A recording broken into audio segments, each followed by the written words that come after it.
में उपस्थित सभी सम्माननीय नागरिक बंधुओं, इस रेल कोच फैक्ट्री को चलाने वाले सभी संचालक साथियों, विवेकानंद विचार मंच और उसको आगे बढ़ाने वाले मेरे सभी सहयोगियों, मैं आप सबका बहुत आभारी हूं कि आपने शहीद आजम भगत सिंह के बलिदान दिवस की पूर्व संध्या पर इस कार्यक्रम का आयोजन किया और मुझे आपसे कुछ संवाद करने का, विचार प्रस्तुत करने का मौका मिला। मैं सबसे पहले धन्यवाद करता हूं, आभार व्यक्त करता हूं विवेकानंद विचार मंच का, जिन्होंने ये सब आयोजन किया। आपका विशेष आभार व्यक्त करता हूं कि आपने अपने घर में से आज का कुछ समय निकाला और यहां आप सब उपस्थित हुए। और मेरे सहयोगी श्री यज्ञदत्त जी, सुरेश भाई, राकेश जी, ये सब जो पिछले कई दिनों से मेरे साथ हैं, उनका भी आभारी हूं कि उन सबके सहयोग से मैं आपके साथ, आपके सम्मुख पहुंच सका। भारत देश में 6,32,000 क्रांतिकारी हैं जो शहीद हुए। 6,32,000 क्रांतिवीर थे जिन्होंने इस देश की आजादी के लिए शहादत दी। भगत सिंह उनके सर्वोच्च शिखर पर हैं, ऐसा पूरा देश मानता है। शहीद आजम का खिताब भगत सिंह को मिला, ऐसा पूरे देश की तरफ से उनकी ये भावना है। कल 23 मार्च को पूरा भारत देश उनकी शहादत का स्मरण करेगा, उनको श्रद्धांजलि देगा। भगत सिंह जी की शहादत के बारे में आप सब बहुत कुछ जानते हैं। छोटी सी एक जानकारी जो मैं आपसे शेयर करना चाहता हूं, क्योंकि श्री ब्रजमोहन जी ने जो जानकारियां दी उसके साथ वो कॉम्प्लीमेंट्री है, उन जानकारी को और आगे बढ़ाने वाली है। अंग्रेजों की सरकार ने 24 मार्च 1931 का दिन तय किया उनको फांसी देने का, लेकिन एक दिन पहले फांसी क्यों दी, उसकी कहानी अगर आप सब जाने तो बहुत अच्छा होगा।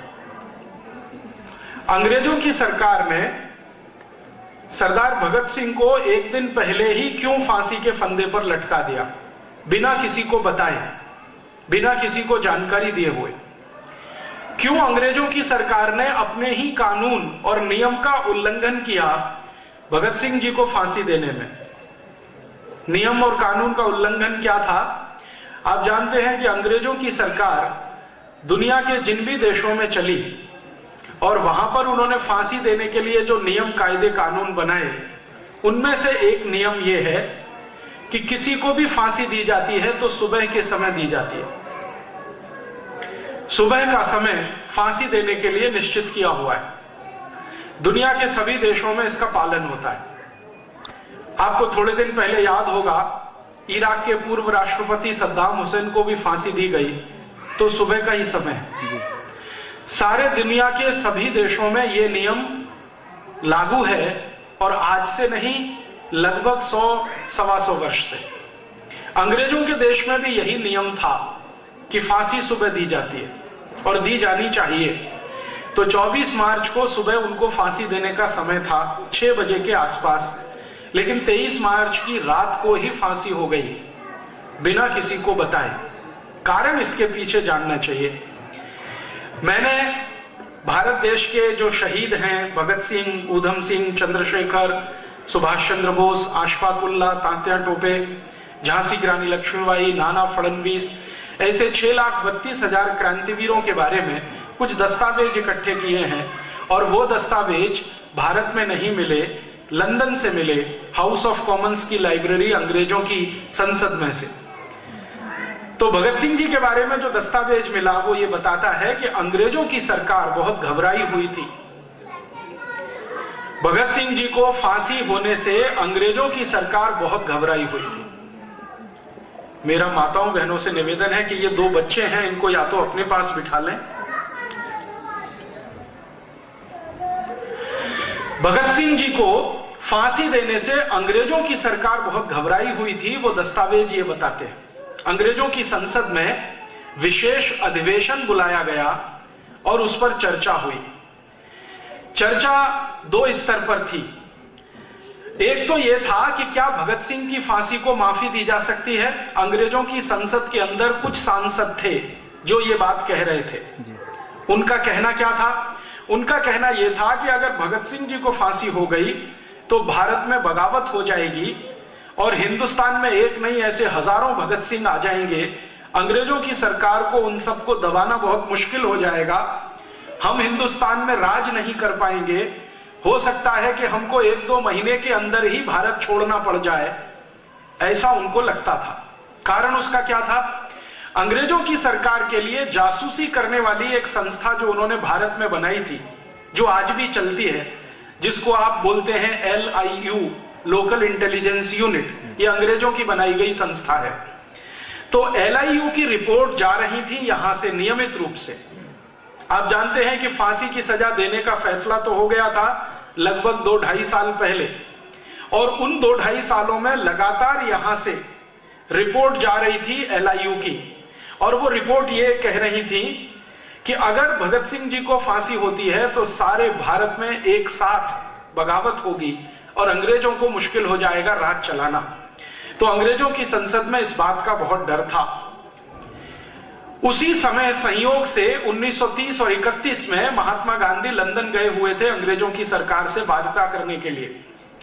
अंग्रेजों का उस समय का जो सबसे बड़ा नेता था, व्यक्ति था, लीडर था, वो इरविन था।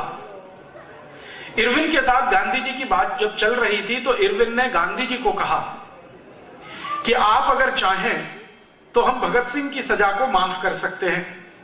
गांधी जी ने कहा बिना शर्त? तो उन्होंने कहा नहीं, बिना शर्त तो नहीं, शर्त है उसकी। शर्त क्या है? तो गांधी जी के सामने इरविन ने कहा कि देखिए, हमारी एक ही शर्त है कि आप भगत सिंह जी को निवेदन करें, अपील करें कि वो एक माफीनामा लिखें। Sorry, I am very sorry, मैंने अंग्रेजों के खिलाफ बगावत की है, मुझे इसका बहुत अफसोस है, दुख है, मैं आगे ऐसा कभी नहीं करूंगा। इस तरह का एक माफीनामा लिखें और भगत सिंह जी के हस्ताक्षर उस पर हों और मेरे सामने आप उसे प्रस्तुत करें। ये इरविन कह रहा है गांधी जी से। तो मैं अपनी संसद को कहूंगा कि वो एक स्वर से भगत सिंह की सजा को माफ करें। गांधी जी ने कहा कि मैं ऐसी कोई भी शर्त मान नहीं सकता जिसके बारे में भगत सिंह जी का कंसेंट मेरे पास ना हो। तो इरविन ने कहा कि आप भगत सिंह जी का कंसेंट ले लीजिए, समय आपके पास है, 1 साल का वक्त है।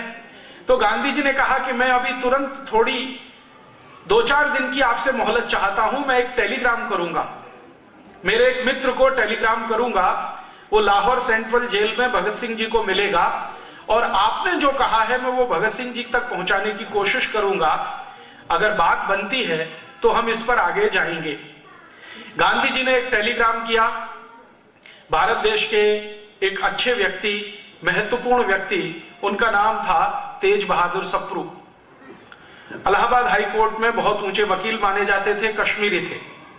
गांधी जी का टेलीग्राम सप्रू जी के पास आया और कहा कि तुरंत जाओ लाहौर जेल में, भगत सिंह जी को मिलकर आओ और पूछो कि इरविन ऐसा कहता है कि आप एक माफीनामा लिखकर दो तो आपकी सजा फांसी की माफ की जा सकती है। सप्रू जी जब पहुंचे भगत सिंह जी को मिलने के लिए और ये जानकारी उन्होंने जब भगत सिंह जी के सामने दी तो उन्होंने कहा कि मुझे कोई भी शर्त अंग्रेजों की मंजूर नहीं है, मैं नहीं मानता कि मैंने कोई गलत काम किया है, इसलिए माफीनामा लिखने का कोई प्रश्न नहीं है। सप्रू जी ने एक दूसरे तरह से उनको समझाया कि भगत सिंह जी, अगर आपकी फांसी रुक जाएगी, आप जेल से छूट जाओगे, तो आपके जैसे कितने क्रांतिवीरों को आप ट्रेनिंग दे सकते हो, तैयार कर सकते हो, भारत की आजादी जल्दी आएगी। तो भगत सिंह जी ने उनकी बात को काटते हुए कहा कि नहीं, उल्टा होगा। अगर मैं छूट गया, मेरी फांसी की सजा माफ हो गई, मैंने ये माफीनामा लिखकर दे दिया, तो भारत में अंग्रेजों के खिलाफ बगावत का ये जो अभियान शुरू हुआ है, ये पूरा अभियान ही ठंडा पड़ जाएगा, दूसरा कोई भगत सिंह इसमें से निकलकर नहीं आएगा। सप्रू ने कहा क्यों? तो भगत सिंह ने कहा कि हिंदुस्तानियों की एक खासियत है, भारतवासियों की एक खासियत है कि वो मरने से नहीं डरते हैं, लेकिन मरने से पहले का जो दर्द होता है उसको वो सह नहीं सकते। ये बहुत गहरी बात उन्होंने कही। मरने से तो नहीं डरते हैं, 1 मिनट में मृत्यु आ जाए कोई हिंदुस्तानी को उससे फर्क नहीं पड़ता, लेकिन मृत्यु आने के पहले का जो दर्द होता है वो उनकी तकलीफ बढ़ा देता है। मैं भी ऐसा ही एक हिंदुस्तानी हूं, मैं मेरी तकलीफ बढ़ाना नहीं चाहता। मैं तय कर चुका हूं कि मुझे फांसी हो जाए, कोई फर्क नहीं पड़ता। सप्रू जी का दूसरी बार, तीसरी बार, 3 बार आना हुआ लाहौर सेंट्रल जेल में सिर्फ ये समझाने के लिए। उन्होंने देख लिया कि वो तैयार नहीं है और फिर सप्रू जी ने वापस गांधी जी को टेलीग्राम किया कि बापू, भगत सिंह जी का ये मानना है कि उनको फांसी हो जाए, वही भारत देश के लिए और उनके अपने संकल्प के लिए अच्छा है। आप लिहाजा इरविन के साथ कोई बात अगर करें तो माफीनामे का शब्द बीच में ना लाएं, क्योंकि वो लिखने को तैयार नहीं है और हम में से भी कोई नहीं चाहता कि वो माफीनामा लिख कर दें, क्योंकि मानते हैं हम उन्होंने कुछ गलत नहीं किया, उन्होंने अपने भारत की आजादी के लिए किया है। भारत इस समय ठंडा पड़ा हुआ है, शब्द पर ध्यान दीजिए। सप्रू जी का गांधी जी को टेलीग्राम, कह रहे हैं भारत इस समय ठंडा पड़ा हुआ है। 1919 में एक ज्वाला उठी थी, जलियांवाला बाग हत्याकांड हुआ था, उसी समय हम चाहते तो अंग्रेजों को भारत से मार के भगा देते, लेकिन हमने उस अवसर का फायदा नहीं उठाया। ऐसी ही ज्वाला 1857 में उठी थी, भारतवासियों ने तब भी उसका पूरा लाभ नहीं उठाया। हम चाहते तो 1857 में अंग्रेजों को मारकर भगा देते।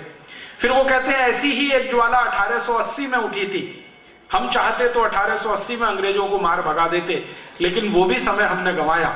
अब फिर से ज्वाला उठने की तैयारी है, इसको ठंडा मत होने दीजिए और कृपया करके इरविन के साथ भगत सिंह जी के माफीनामे पर बातचीत बंद कर दीजिए। गांधी जी को टेलीग्राम मिला, लंदन में उन्होंने एक मीटिंग बुलाई।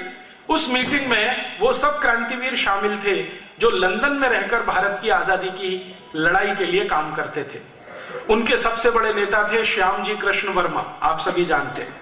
उन्होंने एक बहुत बड़ा भवन बना के दिया लंदन में, जहां पर क्रांतिवीर जाते थे, इकट्ठे होते थे, ट्रेनिंग चलती थी, वैचारिक मंथन होता था, सोने ठहरने रहने का इंतजाम होता था। उसका नाम उन्होंने बहुत सुंदर रखा था, India house. India house Shyamji Krishna Verma ने अपने खुद के कमाए गए पैसे से बनाया था। इसी श्यामजी कृष्ण वर्मा के इंडिया हाउस में भगत सिंह जी के बारे में आखिरी मीटिंग हुई, जिसमें वो खुद मौजूद थे और उनके जैसे कई और क्रांतिकारी मौजूद थे। सबसे पूछा गया कि इरविन का प्रपोजल है, क्या करना है? तो उन्होंने कहा कि इरविन बहुत चालाक आदमी है और अंग्रेजों की सरकार बहुत खतरनाक है। भगत सिंह को माफीनामा वो देना चाहते हैं लिखवाकर, अपनी सुरक्षा के लिए, भारत की आजादी के लिए नहीं, क्योंकि अंग्रेजों को डर है कि अगर भगत सिंह को फांसी हुई तो बगावत इतनी बड़ी है, व्यवस्था उलट जाएगी। सेना में बगावत हो सकती है, आर्मी में बगावत हो सकती है, एयरफोर्स में बगावत हो सकती है, नेवी में बगावत हो सकती है, पुलिस में बगावत हो सकती है, क्योंकि आप जानते हैं कि भगत सिंह का मुकदमा जितने दिन इस देश में चला उतना ही उनकी लोकप्रियता बढ़ती चली गई। और भगत सिंह जी की लोकप्रियता भारत नहीं, भारत के बाहर जो रहने वाले भारतवासी थे वहां तक पहुंच गई। तो उस लोकप्रियता से अंग्रेज डरते थे, इसलिए उन्होंने संसद में एक विशेष बैठक बुलाई और उसमें उन्होंने फैसला किया कि अगर भगत सिंह जी को फांसी हुई तो उनके जो परिवार के लोग हैं, उनके जो मित्र हैं, रिश्तेदार हैं, वो उनका शरीर मांगेंगे, मृत शरीर मांगेंगे और उस मृत शरीर को जुलूस की तरह से वो एक प्रोसेशन के रूप में निकालेंगे, सम्मान सहित उनका अंतिम संस्कार करेंगे। और ऐसी भावना भड़केगी अंग्रेजों के खिलाफ कि शायद पंजाब से हमें भागना पड़ जाए, हो सकता है कि एक बहुत बड़ा भारत हमें खाली करना पड़ जाए।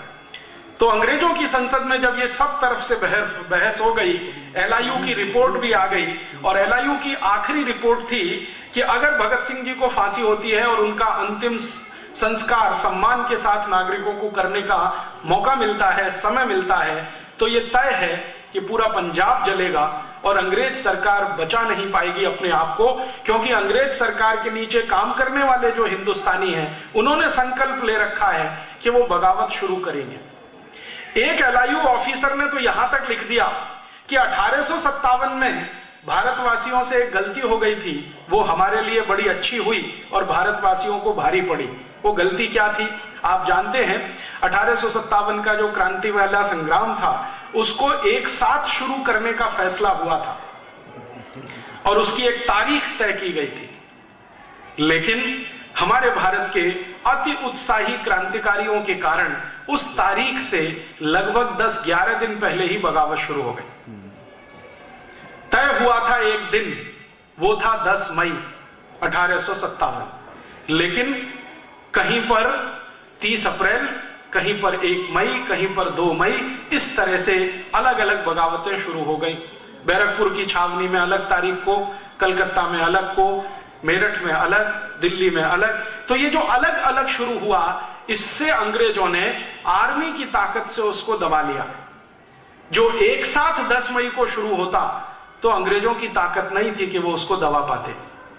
तो LIU के एक ऑफिसर ने लिखा ब्रिटिश पार्लियामेंट को कि जो गलती हो गई हिंदुस्तान के लोगों से 10 मई 1857 को, वो गलती अब वो ठीक करना चाहते हैं। भगत सिंह की फांसी का दिन तय किया हुआ है, उसी दिन सारे देश में एक साथ बगावत होगी अंग्रेजों के खिलाफ। तो आप कुछ ऐसा करिए कि ये बगावत ना होने पाए।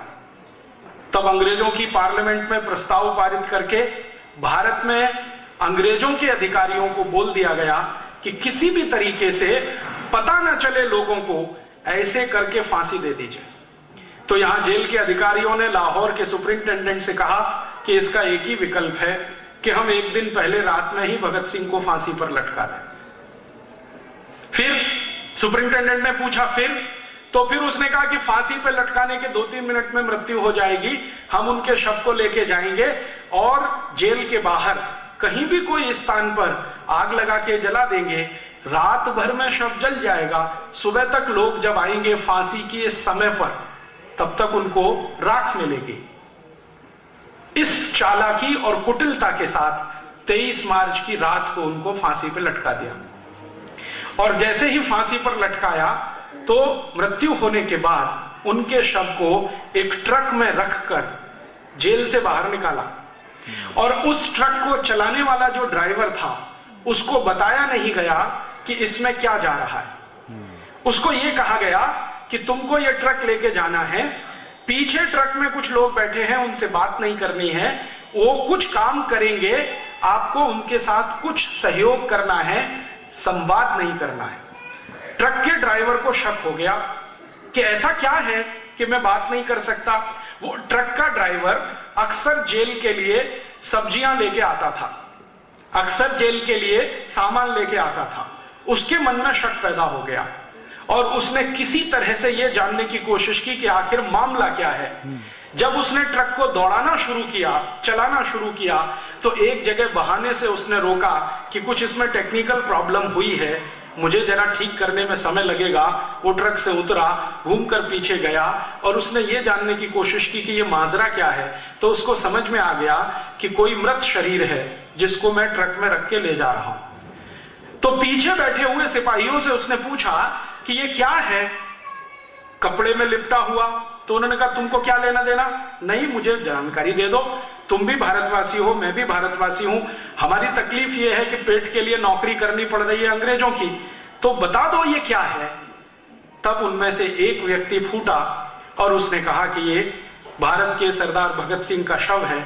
तो वो ट्रक वाला परेशान हो गया, उछल गया, ये कैसे है, कल फांसी होने थी। तो उन्होंने कहा नहीं, अंग्रेज सुपरिंटेंडेंट ने रात को ही फांसी दे दी है, अब क्या करना है। तो अब हमें आदेश है सिपाही और ट्रक ड्राइवर को कि कहीं पर लकड़ियां मिल जाएं तो किसी पानी के किनारे, नदी के किनारे इसको जला देना है। फिर उस ड्राइवर के समझ में सारा खेल आ गया। उसने कहा ठीक है, मैं ऐसा कोई स्थान चुनने की कोशिश करूंगा जहां पर हम ये सब कर सके। इतनी देर में उसने योजना बना ली। लाहौर से ट्रक को भगाता हुआ वो लाया और कहां पर, हुसैनी वाला पहुंचा। हुसैनी वाला आप सब जानते हैं, अमृतसर के नजदीक है, भारत पाकिस्तान बॉर्डर पे है। हुसैनी वाला में जब वो पहुंचा तो लकड़ियां इकट्ठी करनी है, इस बहाने से आसपास के गांवों के लोगों को जाके उसने बोलना शुरू किया कि ऐसा ऐसा हुआ है। तब लोग वहां से दौड़े और लोगों को दौड़ाते दौड़ाते वो लेके आया वहां तक। तो वो अंदर बैठे हुए सिपाही छोड़कर भागे और भगत सिंह जी के शरीर को सम्मान के साथ हुसैनीवाला में अंतिम संस्कार करने का उस ट्रक ड्राइवर ने बहुत बड़ा पराक्रम किया। अंग्रेजों की सरकार ने भगत सिंह को एक दिन पहले फांसी सिर्फ इसलिए दी कि उनको डर था कि बगावत हो जाएगी और हम यहां रह नहीं पाएंगे। इस छोटी सी घटना का गंभीर विश्लेषण अगर हम करें, अंग्रेजों की पूरी सरकार अकेले सरदार भगत सिंह से इतनी घबराई हुई थी कि फांसी हो जाए तो बगावत हो सकती है। घबराहट इतनी अधिक थी अंग्रेजों में एक भगत सिंह के कारण। और संसद में जब जब भगत सिंह के बारे में चर्चा हुई तो अंग्रेज अधिकारी जिन्होंने भगत सिंह को नजदीक से देखा वो कहते थे कि वो आदमी है, मरने से नहीं डरता है। और ऐसे हिंदुस्तान में लाखों क्रांतिकारी हैं जो मरने से नहीं डरते हैं। हिंदुस्तानियों को मरने का डर दिखाकर गुलाम बनाना बहुत मुश्किल है, कोई और रास्ते हमको तलाशने पड़ेंगे। तो अंग्रेजों की संसद की यह बहस और भगत सिंह जी का अंतिम संस्कार जो ट्रक ड्राइवर के द्वारा किया गया, हुसैनीवाला आज भी भगत सिंह जी की समाधि है, आप कभी भी जाएं वहां जरूर मत्था टेक कर आएं। अंग्रेजों की सरकार ने सरदार भगत सिंह जी को फांसी दी, राजगुरु और सुखदेव को फांसी दी, खुदीराम बोस को फांसी दी, चंद्रशेखर आजाद को अपनी ही गोली से मारने पर या मरने पर मजबूर किया। आखिर अंग्रेजों की सरकार को इन क्रांतिकारियों से तकलीफें क्या थी? एक ही तकलीफ थी कि हिंदुस्तानी क्रांतिकारियों ने संकल्प ले लिया था कि इन अंग्रेजों को इस देश में हम रहने नहीं देंगे। इन्होंने भारत को लूटा है, इस देश को बर्बाद किया है, हम इसको रहने नहीं देंगे। और अंग्रेजों की सरकार में आखिरी कील ठुकी तब, ताबूत में आखिरी कील ठुकी तब जब 1905 में एक अंग्रेज पागल अधिकारी जिसका नाम था कर्जन, उसने मूर्खतापूर्ण एक फैसला किया। बंगाल भारत का एक बहुत बड़ा राज्य था, उसको दो हिस्सों में बांट दिया हिंदू और मुसलमान के आधार पर। पहली बार इस देश में अंग्रेजों ने जाति और संप्रदाय के आधार पर बंटवारा किया। बंगाल के दो हिस्से कर दिए। बंगाल उस समय भारत का सबसे बड़ा राज्य था। आज पूरा का पूरा आसाम, बंगाल, बिहार, उड़ीसा, उसके बाद आसाम के ऊपर के सातों राज्य, ये पूरा मिलाओ तो बंगाल बनता था। इतने बड़े बंगाल का बंटवारा किया हिंदू मुसलमान के आधार पर कर्जन नाम के अधिकारी ने, और एक कानून बना दिया, डिवीजन ऑफ बंगाल एक्ट। जैसे ही ये बंगाल का बंटवारा हुआ हिंदू मुसलमान के आधार पर, पूरे देश में इसके खिलाफ आग लगी।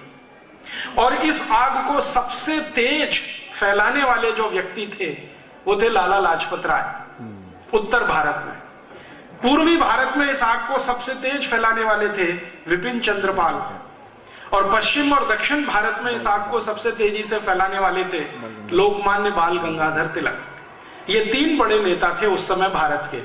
लाला लाजपत राय उत्तर भारत के, विपिन चंद्र पाल पूर्वी भारत के, लोकमान्य तिलक पश्चिम और दक्षिण भारत के। इन तीनों नेताओं ने एक मीटिंग की और उस मीटिंग में पुणे नाम का स्थान उन्होंने तय किया और उसमें उन्होंने फैसला कर लिया कि ये अंग्रेजों की सरकार अब इतनी ज्यादा आगे बढ़ चुकी है कि हमारे राज्यों को हिंदू और मुसलमान के आधार पर बांट रही है। इन तीनों नेताओं का एक मत था कि आज इन्होंने बंगाल को बांटा है हिंदू और मुसलमान के आधार पर, कल ये दक्षिण भारत का जो प्रांत है जिसको मद्रास प्रेसिडेंसी कहा जाता था उस जमाने में, मद्रास प्रेसिडेंसी को बांट देंगे। फिर कोई दिन नॉर्थ वेस्ट फ्रंटियर को बांटेंगे, फिर कोई दिन सेंट्रल प्रोविंस को बांटेंगे। इन तीनों नेताओं की दूरदर्शिता आप देखिए। 1905 में ये तीनों कह रहे हैं कि फिर किसी दिन भारत को ही बांट देंगे, इसलिए पूरी ताकत लगाकर अंग्रेजों का विरोध होना चाहिए। तो लाला लाजपत राय ने उत्तर भारत में कमान संभाली, विपिन चंद्र पाल ने पूर्वी भारत में कमान संभाली, और पश्चिम और दक्षिण भारत में लोकमान्य तिलक ने कमान संभाली, और पूरे देश में अंग्रेजों के खिलाफ एक माहौल खड़ा किया। और उस माहौल का सबसे बड़ा प्रतीक चिन्ह था, जहां जहां ये नेता जाते थे अंग्रेजी सामानों की होली जलाते थे, अंग्रेजी कपड़ों को जलवाते थे, और उनका सबको एक ही निवेदन था कि अंग्रेज भारत को बांट रहे हैं, लूट रहे हैं, शोषण कर रहे हैं, तो इनका कोई माल मत खरीदो, इनको किसी भी तरह का सहयोग मत दो, इनको किसी भी तरह का सहकार मत करो। तो भारत में एक जबरदस्त आंदोलन खड़ा हो गया और उस आंदोलन का नाम स्वदेशी आंदोलन था। इस स्वदेशी आंदोलन की आग 1905 से लगना शुरू हुई, धीरे धीरे इसमें क्रांतिकारियों ने इकट्ठा होना शुरू हुआ। आप सोचो, 3 बड़े नेताओं ने फैसला लिया कि हमें यह आंदोलन पूरे भारत में फैलाना है 1905 में, और 1911 तक आते आते इन 3 नेताओं के पास 1,24,00,000 कार्यकर्ताओं की फौज थी, मात्र 6 साल में। आप जरा कल्पना करिए, 1905 के हमारे देश के नेता गांव-गांव जाते थे तो उनके पास जाने के लिए मोटर गाड़ियां नहीं थी। 1905 के हमारे नेता बड़ी बड़ी सभाएं करते थे तो बोलने के लिए उनके पास माइक नहीं था। 1905 के हमारे भारत के नेता गांव-गांव जाते थे तो जाने के लिए एक ही साधन था, बैलगाड़ी या तो पैदल। तो बैलगाड़ियों पर पैदल चलकर या टट्टुओं पर माने घोड़ों पर बैठकर, यही उनके प्रवास का तरीका होता था। माइक होता नहीं था, सैकड़ों लोगों की सभाएं में संबोधन करना पड़ता था, सवेरे से शाम तक। लोकमान्य तिलक की पर्सनल डायरी मैंने पढ़ी तो पता चला एक एक दिन में 8-8, 10-10 सभाएं करनी पड़ती। एक एक सभा में 1-1 घंटे, 1.5 घंटे बोलना पड़ता था। और इन तीनों नेताओं ने बिना थके गांव-गांव ये काम शुरू किया। 6 साल की इनकी मेहनत का परिणाम निकला कि पूरे भारत में स्वदेशी आंदोलन में 1,24,00,000 कार्यकर्ता इकट्ठे हो गए। फिर इन्होंने तय किया कि अब कार्यकर्ताओं की संख्या बहुत है तो अब अंग्रेजी सरकार को झुकाया जाए और इनके सामने कोई ताकत का प्रदर्शन किया जाए। तो अंग्रेजी सरकार के अधिकारी कर्जन को इन्होंने नोटिस दिया, तीनों ने संयुक्त रूप से, और उस नोटिस में लिखा कि या तो आप बंगाल का बंटवारा वापस करो और नहीं तो हम आपके खिलाफ असहयोग, सत्याग्रह और बगावत करेंगे और आपकी सरकार को चलने नहीं देंगे। कर्जन ने अपने अधिकारियों को भेजा बात करने के लिए, तो इन तीनों नेताओं ने अधिकारियों को कहा कि हमारे पास एक सबसे बड़ी ताकत है कि 1,24,00,000 कार्यकर्ता हैं, ये आपके खिलाफ बगावत करते हुए जेल जाएंगे। अंग्रेजों के पास जेल की कुल संख्या 17,000 है। इस 17,000 जेलों में कुल रह सकने वालों की ताकत अगर गिन लिया जाए तो 1.5 लाख से ज्यादा नहीं रह सकते। हम 1,24,00,000 जेल जाएंगे, आप रखेंगे कहां हमको? जेलें टूट जाएंगी आपकी। तो अधिकारी बौखला गए, वो वापस कर्जन के पास गए और कर्जन को समझाया कि 1,24,00,000 हैं इनके पास कार्यकर्ता। इन्होंने अभियान में कॉल दे दिया, ये सब जेल जाएंगे, जेलें छोटी पड़ जाएंगी, दीवारें टूट जाएंगी, सरकार अस्त व्यस्त हो जाएगी, सारी व्यवस्था टूट जाएगी, क्या करना? तो कर्जन ने तुरंत टेलीग्राम किया ब्रिटिश पार्लियामेंट को। ब्रिटिश पार्लियामेंट से वापस टेलीग्राम आया कि जो तीनों नेता कह रहे हैं उनकी बात मान लो और सरेंडर कर दो। तब कर्जन ने तीनों को सम्मान पूर्वक कलकत्ता बुलाया और उसमें उनके साथ एक समझौता किया। समझौता यह था कि डिवीजन ऑफ बंगाल एक्ट, जो हिंदू और मुसलमान के आधार पर बंटवारा हुआ है, ये वापस लिया जाएगा। आप जानते हैं अंग्रेजों की योजना यह थी कि हिंदू और मुसलमानों को आपस से अलग कर दो, क्योंकि आजादी की लड़ाई में दोनों साथ लड़ रहे थे, इनको अलग कर दो। तो उन्होंने एक बंगाल बना दिया पूर्वी बंगाल, जिसको आज का आप बांग्लादेश कहते हैं, एक बना दिया पश्चिमी बंगाल, जिसको आज का हम भारत का पश्चिमी बंगाल कहते हैं। ये बंगाल के बंटवारे के आधार पर वो चाहते थे कि देश में कमजोरी आ जाए और संप्रदाय के आधार पर आग फैल जाए। माने भारत का बंटवारा करने का बीज 1905 में कर्जन ने डाला। 1911 में कर्जन को अपना ही कदम पीछे खींचना पड़ा, कानून वापस लेना पड़ा। कानून जैसे ही वापस आया, पूरे भारत में खुशी की लहर दौड़ गई और भारतवासियों में एक आत्मविश्वास आया कि हम अंग्रेज सरकार को झुका सकते हैं और उसको सरेंडर करा सकते हैं, बनिस्बत कि हम एक रहें। तो उसी दिन से अंग्रेज सरकार रात दिन योजना बनाती रही कि कैसे भारतवासियों को तोड़ा जाए और कैसे भारतवासियों को फिर से अलग किया जाए। और उसी तोड़ने और अलग करने का नतीजा यह था कि अंग्रेजों की सरकार ने भारत के अंदर एक ऐसा आदमी खोजा जो उनके इस काम को आसान करे, और उस आदमी का नाम था मोहम्मद अली जिन्ना। मोहम्मद अली जिन्ना लंदन में पढ़ रहा था उस समय, कॉलेज उनका था हैरिस कॉलेज, वहां पर वो पढ़ाई करता था। पढ़ाई करते समय उनकी नजर पड़ी, अंग्रेजों ने तय कर लिया कि इस आदमी को हम भारत में मुस्लिम लीडर के रूप में प्रमोट करेंगे और इसकी मदद से अपनी नीतियों को भारत में लागू कराएंगे। मोहम्मद अली जिन्ना को हमेशा अपने कंट्रोल में रखने के लिए अंग्रेजों ने उसके पीछे एक बहुत बड़ी चाल खेली। आप जानते हैं कि अंग्रेजों की कौम दुनिया में सबसे निकृष्ट है। कभी भी कानूनी काम करना हो, उससे भी कई गुना नीचे गिरकर गैर कानूनी काम भी वो कर सकते हैं।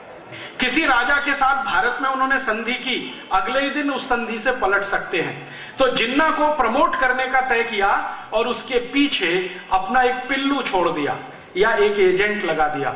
उस एजेंट का नाम था एडविना। उस एजेंट का नाम था एडविना। बाद में यही एडविना माउंटबेटन की पत्नी बनाई गई और उसको भारत में उन्होंने भेजा था। बीच का किस्सा यह है कि लगा दिया जिन्ना के पीछे एडविना को। एडविना भी उसी कॉलेज की विद्यार्थी थी, लॉ में पढ़ती थी जिसमें जिन्ना पढ़ता था। और कुछ संयोग ऐसा हुआ या दुर्योग ऐसा हुआ कि जहां उन्होंने लगा दिया जिन्ना के पीछे एडविना को और जिन्ना को पता नहीं, वहीं उसी समय नेहरू जी भी पढ़ाई किया करते थे हैरिस कॉलेज में, पंडित जवाहरलाल नेहरू। और पंडित जवाहरलाल नेहरू जो हैरिस कॉलेज में पढ़ा करते थे, जिन्ना के साथ कभी कभी चाय कॉफी पिया करते थे। धीरे धीरे इस एडविना ने नेहरू और जिन्ना दोनों को शराब पीना सिखाया और दोनों को धीरे धीरे आगे बढ़ाया। अंग्रेजों की पॉलिसी थी कि दोनों को पैम्परिंग करते रहना है, दोनों को थपथपाते रहना है। थोड़े दिन के बाद जब इनकी पढ़ाई पूरी हुई, ये वापस आए, तो एडविना इनके साथ लग चुकी थी। शादी तो उसकी बाद में हुई है, पहले वो लग चुकी थी। एडविना को ब्रिटिश पार्लियामेंट ने एक स्पेशल ऑफिसर बना के एक बहुत बड़ी पोस्ट देकर, सीक्रेट एजेंसी के जैसे एक पोस्ट बनाकर हिंदुस्तान में लगा दिया और उसको कहा गया कि एक ही काम करना है, जिन्ना को प्रमोट करते हुए, पैम्परिंग करते हुए मुसलमानों का नेता घोषित करवाना है। जिन्ना भारत आ गया पढ़ाई पूरी करके। फिर उसके बाद अंग्रेजी अखबार जो यहां छपा करते थे हिंदुस्तान में, उन अंग्रेजी अखबारों में जिन्ना के बड़े बड़े बयान, एक छोटी सी बात कहे तो उसको बड़ा करके छापना, फोटो के साथ छापना, ये सब कहानी उन्होंने शुरू की। जिन्ना को लगा कि वो बहुत बड़ा लीडर है। वो दिल्ली में एक छोटा सा स्टेटमेंट करता था। अंग्रेजों का अखबार, जिसको आप टाइम्स ऑफ इंडिया कहते हैं, ये अंग्रेजों का अखबार हुआ करता था। इसमें फ्रंट पेज पे छपता था। जिन्ना को लगता था अरे बहुत बड़ा लीडर हो गया वो। वास्तव में उसकी बात कोई सुनता और समझता नहीं था। भारत में मुसलमानों के दो वर्ग हैं, एक वर्ग शिया है, दूसरा सुन्नी है। दोनों ही जिन्ना को नेता नहीं मानते थे। शियाओं को पूछो कि जिन्ना नेता बन गया तो शिया और सुन्नी कहते थे जी तो कन्वर्टेड है, हमारा लीडर नहीं है। फिर उनसे दूसरी बात पूछो तो वो कहते थे ये तो सुअर का मांस खाता है, हमारे यहां तो वर्जित है। फिर उसको पूछो तीसरी बात तो ये तो शराब पीता है, हम मुसलमान तो शराब नहीं पीते। और सबसे बड़ा ऑब्जेक्शन था, जिन्ना का परिवार ब्याज पर पैसे दिया करता था, ये उनका मुख्य बिजनेस था। आप जानते हैं कि मुसलमान ब्याज पर पैसा लेना देना पसंद नहीं करते। तो वो कहते थे ये मुसलमान कहां से है। तो हिंदुस्तान का शिया और सुन्नी समाज जिन्ना को लीडर कभी मानता नहीं था, लेकिन अंग्रेज जबरदस्ती उसको मुसलमानों का नेता है ऐसा करके पैम्परिंग किया करते थे। धीरे धीरे उसकी बार्गेनिंग पावर उन्होंने बढ़ाना शुरू किया और कांग्रेस में उसको पहले भर्ती करा दिया। कांग्रेस के अंदर आके उसने ये कहना शुरू किया कि एक ना एक दिन भारत आजाद होगा, तो अलग अलग हमको संप्रदायों के आधार पर मत विभाजन करवाना है। तो कांग्रेस के कई नेता कहा करते थे कि नहीं ये कोई काम नहीं है, ये कोई इशू नहीं है। धीरे धीरे जिन्ना ने देख लिया कि कांग्रेस उसकी इस बात से सहमत नहीं है, अंग्रेज उसको बराबर इसी के लिए पैम्परिंग करते रहे। एक दिन जिन्ना ने कहा कि कांग्रेस में मेरा दम घुटता है, मुझे ये पार्टी छोड़नी है, वो अलग आ गया। उसी समय अंग्रेजों ने क्या किया कि पुरानी बनाई हुई एक छोटी सी संस्था थी जिसका नाम था मुस्लिम लीग, जिसका अंग्रेजों ने कभी रजिस्ट्रेशन किया था सोसाइटीज ऑफ रजिस्ट्रेशन एक्ट के आधार पर 1905-6 में। उस संस्था का जिन्ना को प्रेसिडेंट बना दिया। उस संस्था में मेंबर कितने थे? 5। उसमें से एक जिन्ना, 4 में एक टाइपिस्ट जो संस्था का काम टाइप करता रहता था, एक झाड़ू लगाने वाला, ऐसे करके 5 मेंबर थे। छठा कोई मेंबर नहीं था।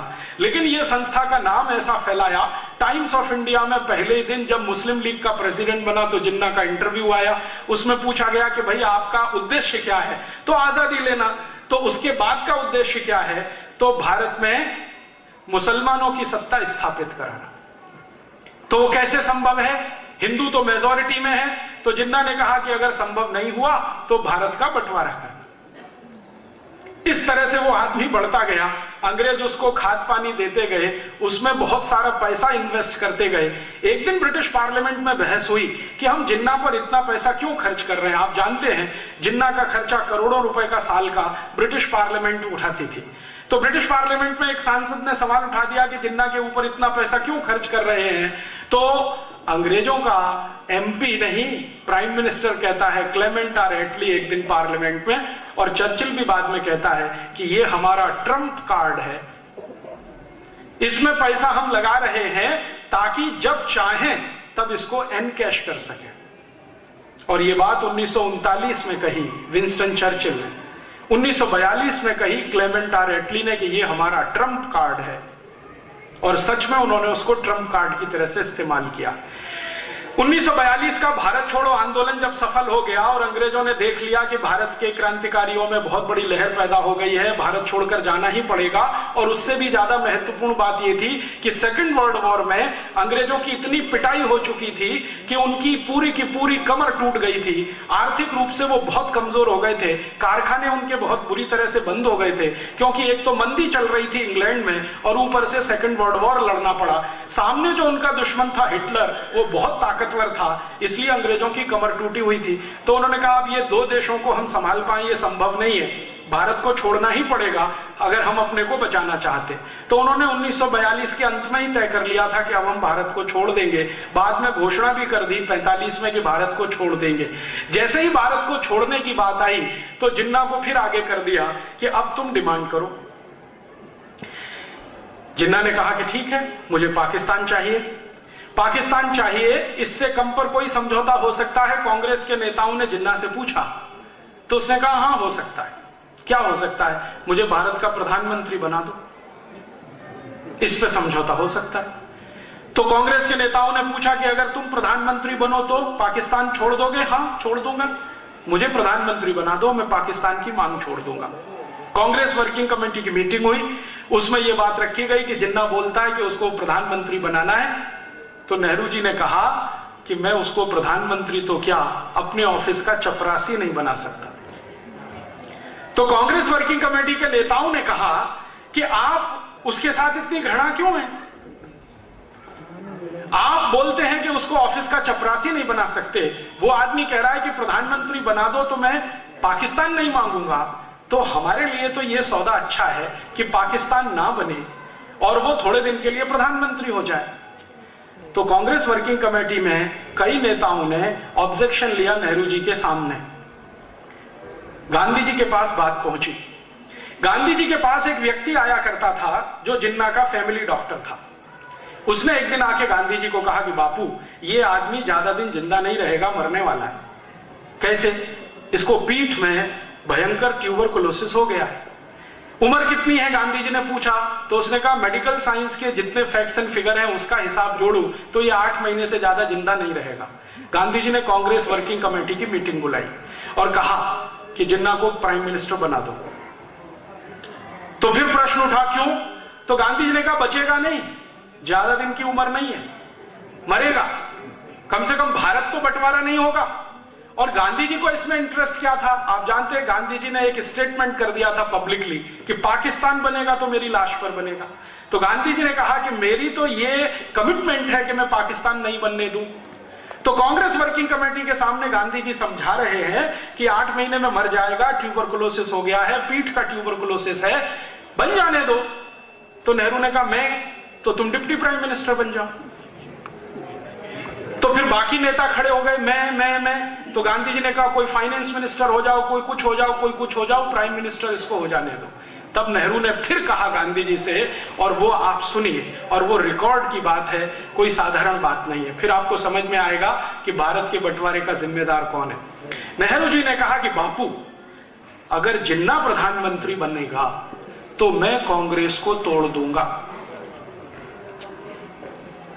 और मैं कांग्रेस को तोड़कर अपना अलग गुट बनाऊंगा और अंग्रेजों के सामने सत्ता के दावे का क्लेम करूंगा। जैसे आज हमारे देश में होता है ना, चुनाव खत्म होता है, गवर्नर के पास हम जाते हैं ना क्लेम करने के लिए कि मैं कल से सरकार बनाऊंगा, तो नेहरू जी का स्टेटमेंट है, रिकॉर्डेड स्टेटमेंट है, गांधी जी के सेक्रेटरी ने रिकॉर्ड किया जिनका नाम था प्यारेलाल, वो लिखा हुआ है। तो नेहरू जी कहते हैं कि मैं कांग्रेस का एक गुट बनाऊंगा, अंग्रेजों के सामने अपना दावा पेश करूंगा, हो सकता है अंग्रेज मुझे सत्ता हस्तांतरण करें, फिर उसके बाद क्या होगा। तब गांधी जी ने कहा कि नेहरू अगर तुम्हारी ये विचारधारा है तो मुझे भगवान अभी उठाए, मैं अब 1 मिनट भी जिंदा नहीं रहना चाहता। तो मौलाना अब्दुल कलाम ने गांधी जी को पूछा कि आप इतने निराश क्यों हो गए, तो गांधी जी ने कहा कि मैंने किसी गलत आदमी के सिर पे हाथ रखा है।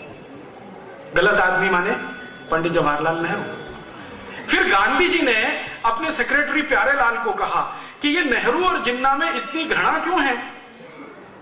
प्यारेलाल ने कहा मुझे नहीं मालूम है। तो गांधी जी ने कहा पता कराओ। तो पता कौन कराएगा। तो LIU के दिल्ली के ऑफिसर को बुलाया जो गांधी जी की प्रार्थना में नियमित रूप से आता था रिपोर्टिंग करने के लिए। गांधी जी ने अपने पास बुलाया कि भाई एक रहस्य मुझे बता दो, क्या कि ये जिन्ना और नेहरू एक दूसरे को पसंद नहीं करते, फूटी आंख देख नहीं सकते, चक्कर क्या है। तो LIU के ऑफिसर ने कहा 15 दिन का समय दे दो, मैं आपको बता दूंगा। 15 दिन के बाद वो आया और उसने कहा कि बापू ऑफिशियल रिपोर्ट दूं कि अनऑफिशियल। तो गांधी जी ने कहा दोनों दो। तो उन्होंने कहा कि अनऑफिशियल रिपोर्ट ये है जो मैं लिख के नहीं दूंगा, लेकिन आप समझ जाएंगे। लिख के दूंगा, अप्रत्यक्ष रूप से लिखूंगा तो भी आप समझ जाएंगे। बात सीधी सी ये है कि ये जिन्ना और नेहरू एक दूसरे को पसंद इसलिए नहीं करते हैं कि इनके बीच में एडविना है।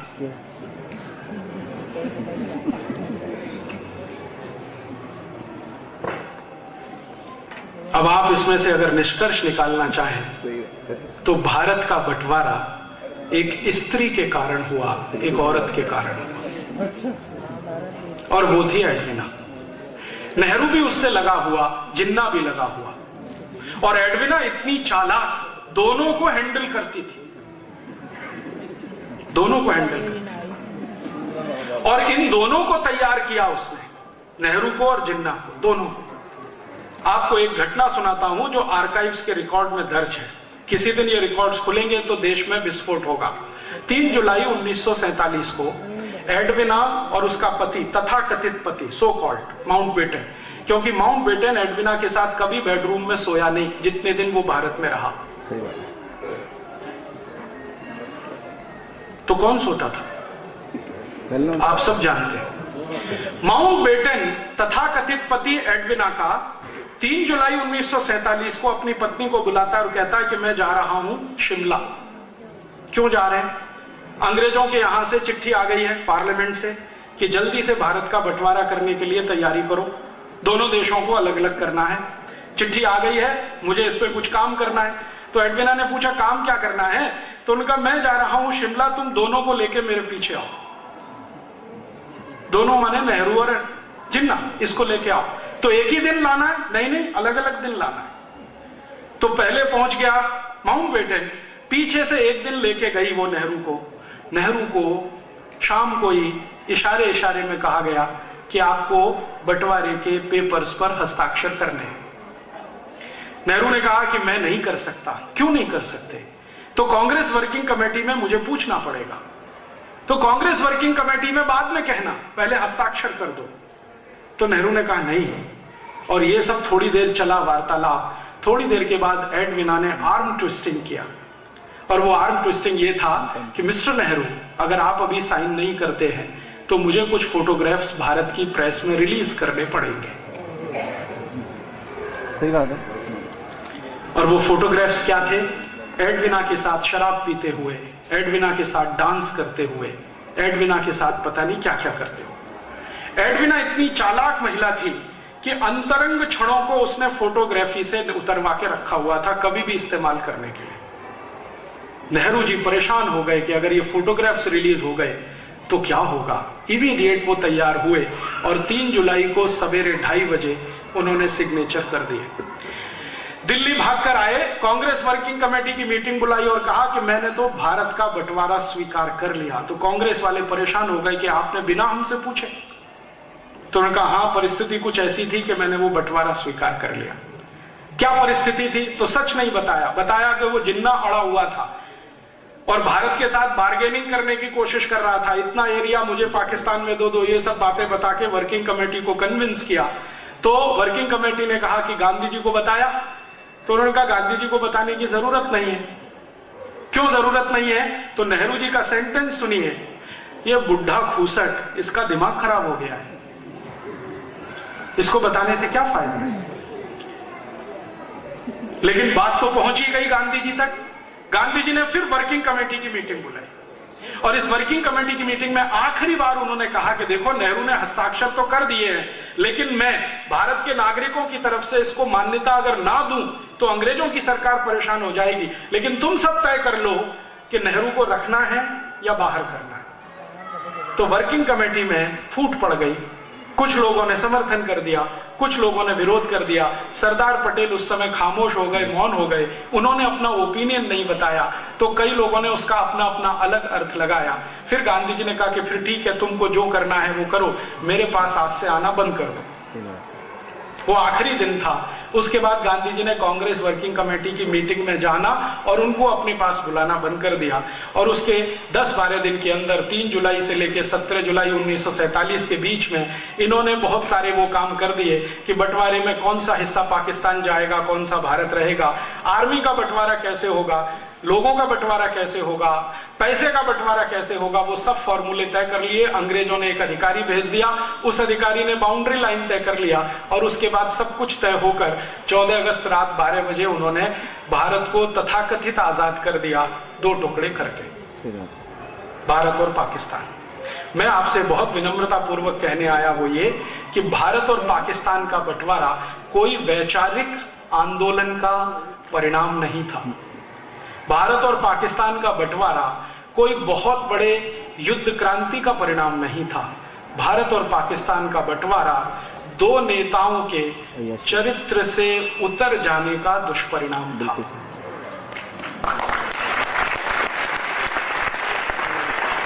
हमारे यहां यह कहा जाता है कि सामान्य आदमी दुष्चरित्र हो जाए तो उसका स्वयं का पतन होता है, लेकिन भारत के प्रधानमंत्री पद के दावेदार व्यक्ति के चरित्र का पतन हो जाए तो राष्ट्र का ही विनाश होता है। ये कहानी है हिंदुस्तान के बंटवारे की। आप बोलेंगे जी क्यों सुनाई? इसलिए सुनाई कि एक तरफ सरदार भगत सिंह जैसे 6,32,000 क्रांतिकारी जो भारत को आजाद होकर एक नया राष्ट्र बनाने का सपना देख रहे थे, और एक तरफ जिन्ना और नेहरू जैसे लोग जो अपने चरित्र में नीचे गिरकर देश की सत्ता का सौदा कर रहे थे। आप बोलेंगे जी हमें तो पहली बार ये सब सुनने को मिला है। ये पहली बार आपको सुनने को इसलिए मिला है कि कोई इसको कहने की हिम्मत नहीं करता है। इस देश में बहुत सारे इतिहासकार हैं जो नेहरू जी के बारे में सब जानते हैं, लेकिन पब्लिक में जाकर बोलना ताकत नहीं है। नेहरू जी एक दिन में 60 सिगरेट पीते थे, चेन स्मोकर थे।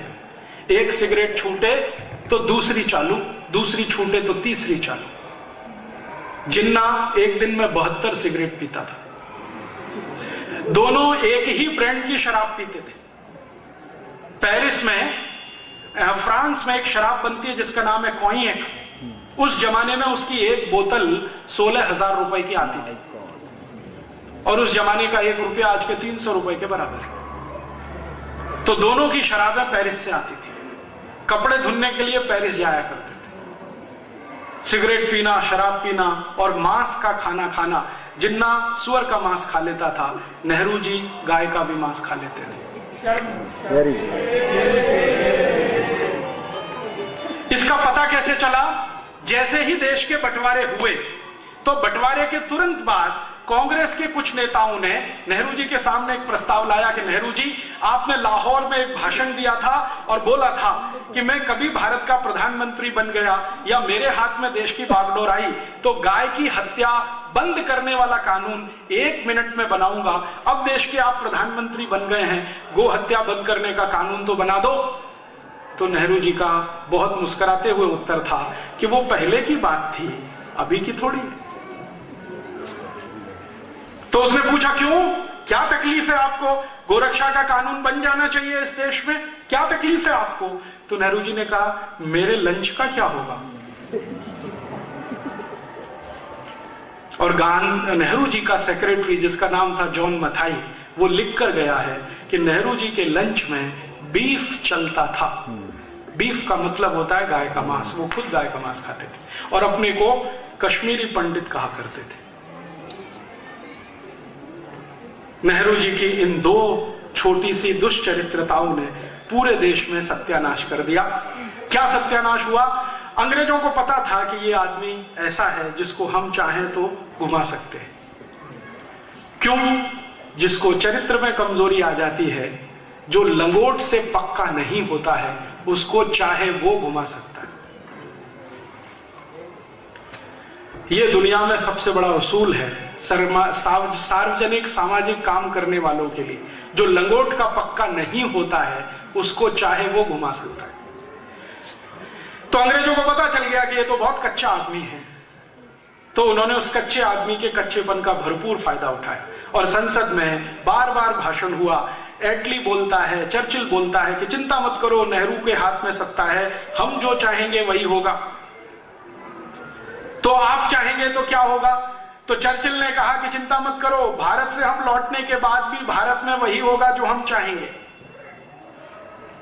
तो एटली पूछ रहा है कि विस्तार से जरा बताओ। तो चर्चिल कहता है कि देखो, हम भारत को छोड़ देंगे लेकिन हमारी भाषा भारत में रहेगी, हम भारत को छोड़ देंगे लेकिन हमारे कानून भारत में रहेंगे, हम भारत को छोड़ देंगे हमारी संस्कृति भारत में रहेगी, हम भारत को छोड़ देंगे हमारी शिक्षा व्यवस्था भारत में रहेगी, हम भारत को छोड़ देंगे हमारी संस्थाएं भारत में रहेंगी, हम भारत को छोड़ देंगे हमारा धर्म भारत में रहेगा। और ऐसा बोलते बोलते कह गया कि बस इतना ही होगा कि अभी हम गोरे अंग्रेज भारत में राज कर रहे थे, कल से काले अंग्रेज करेंगे, चिंता करने की जरूरत नहीं।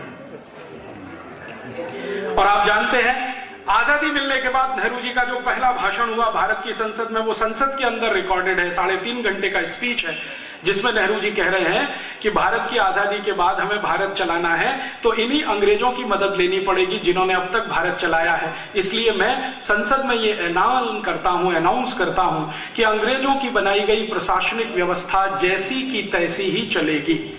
माने ICS officer, IPS officer, IRS officer, सारे के सारे ऑफिसर्स वैसे ही रहेंगे। अंग्रेजों की बनाई गई पुलिस वैसी की वैसी ही रहेगी। और उसी दिन से तय हो गया कि भारत की आजादी शून्य है, क्योंकि जिस बात के लिए भगत सिंह आजादी चाहते थे वो तो हुआ नहीं।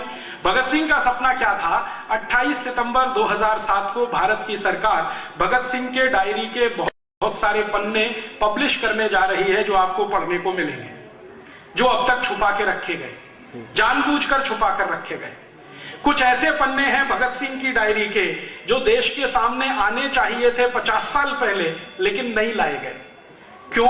क्योंकि उन पन्नों में भगत सिंह ने भविष्य का भारत कैसा होना चाहिए उसका खाका लिखा है।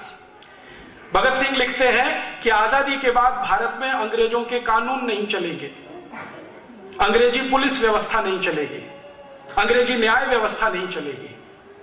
लेकिन भारत के प्रथम प्रधानमंत्री कह रहे हैं संसद में कि आजादी के बाद हमें अंग्रेजी पुलिस भी चाहिए, कानून भी चाहिए, अधिकारी भी चाहिए। तो अंग्रेजों का बनाया हुआ कानून जिसका नाम है Indian civil services act, Nehru ji ने नहीं बदला। Indian police act Nehru ji ने नहीं बदला। Indian education act Nehru ji ने नहीं बदला। Land acquisition act Nehru ji ने नहीं बदला। और 34,735 कानून नहीं बदले, जो बदलने चाहिए थे पहले ही दिन 15 अगस्त 1947 को। वो सब के सब कानून हमारे ऊपर लदे हुए हैं और आज भी हम उन कानूनों के नीचे गुलाम हैं। अंग्रेजों की पुलिस को इंडियन पुलिस एक्ट के आधार पर यह अधिकार था कि वो जब चाहे किसी हिंदुस्तानी को मारपीट कर सकते हैं, जब चाहे किसी हिंदुस्तानी के घर में घुस सकते हैं, न्यूसेंस खड़ा कर सकते हैं, उसके घर के सामान को तितर बितर कर सकते हैं। ये अधिकार हर पुलिस ऑफिसर को था। आजादी मिलने के 60 साल बाद भी ये अधिकार पुलिस ऑफिसर को है। वो जब चाहे आपकी पिटाई कर सकता है, जब चाहे उठाकर आपको लॉकअप पे बंद कर सकता है, जब चाहे उठाकर आपकी संपत्ति लेके जा सकता है और आप उस पुलिस ऑफिसर का कुछ बिगाड़ नहीं सकते। अगर वो आपको एनकाउंटर में मार दे तो आप उसका कुछ नहीं कर सकते। आप जानते हैं बहुत सारे पुलिस ऑफिसर इसी ताकत का दुरुपयोग करते हैं, पंजाब में, जम्मू कश्मीर में, नंदीग्राम बंगाल में, और उस दुरुपयोग का अंतिम दुष्परिणाम होता है कि समाज के अंदर पुलिस के खिलाफ एक बगावत की भावना होती है जो कभी कभी किसी गलत रास्ते पे मुड़ जाती है। ये कानून बदला नहीं, इंडियन एजुकेशन बदला नहीं, अंग्रेजी को भगाया नहीं, जब अंग्रेज भागे तो अंग्रेजी जानी चाहिए, वो भगाया नहीं, सब कुछ रख लिया, बस अंग्रेज चले जाएं, बाकी सब भारत में रह जाए, ये आजादी का तथ्य निकला। भगत सिंह का सपना था कि अंग्रेज के साथ अंग्रेजियत जाए इस देश में से, अंग्रेजों के साथ अंग्रेजियत जाए, ये भगत सिंह का सपना था। लेकिन आजादी के बाद भारत के प्रधानमंत्री पहले पंडित नेहरू ने अंग्रेजों को विदा किया, अंग्रेजियत को संभाल के रख लिया। दुष्परिणाम क्या हुआ उसका? अंग्रेज जब भारत छोड़कर गए तो भारत में गाय का कत्ल करने के लिए 350 कत्ल खाने होते थे। अब अंग्रेजों के जाने के 60 साल के बाद इस देश में 36,000 कत्ल खाने हो गए गाय का कत्ल करने वाले। जब अंग्रेज हिंदुस्तान छोड़कर गए थे तो एक साल में 30,000 गाय कटती थी। अब अंग्रेजों के 60 साल के बाद इस देश में एक दिन में 30,000 गाय कट जाती है। ये हमने विकास किया। अंग्रेज जब इस देश को छोड़कर गए थे तो गाय का मांस अंग्रेजों की पुलिस खाती थी और अंग्रेजों की सेना खाती थी। अंग्रेजों के चले जाने के 60 साल के बाद भारत की गायों का मांस दुनिया के तमाम लोग खा रहे हैं। यहां से गाय का मांस एक्सपोर्ट किया जा रहा है। अंग्रेजों के जमाने में ये जो कानून नहीं बदला सरकार ने, अंग्रेजों के जाने के बाद भी नहीं बदला, उसका आज दुष्परिणाम ये है कि गाय के एक एक साल के बछड़े, 2-2 साल के बछड़े रात दिन काटे जाते हैं, ट्रक के ट्रक भर के कत्ल खानों में भेजे जाते हैं। किसी कत्ल खाने के सामने आप जाके 10 मिनट खड़े नहीं हो सकते। पंजाब से गायों का इतना कत्ल हुआ है कि देशी गाय ही दिखाई नहीं देती इस पूरे पंजाब में। पंजाब के मैं जितने भी गांव में आज तक गया हूं, किसी भी गांव में देशी गाय का दर्शन नहीं मिला। हिंदुस्तानी गाय, थरपारकर, साहिवाल, कांकरेजी, लाल सिंधी, सफेद सिंधी, राठी, ये सब भारत की गाय है, कहीं दिखने को नहीं मिलती है। जो पंजाब में दिखाई देती है वो सब अमरीकी गाय, होलेस्टियन, फ्रीजियन, जिसको अंग्रेजों ने लाकर यहां छोड़ा और हिंदुस्तानी गाय को साफ करा दिया।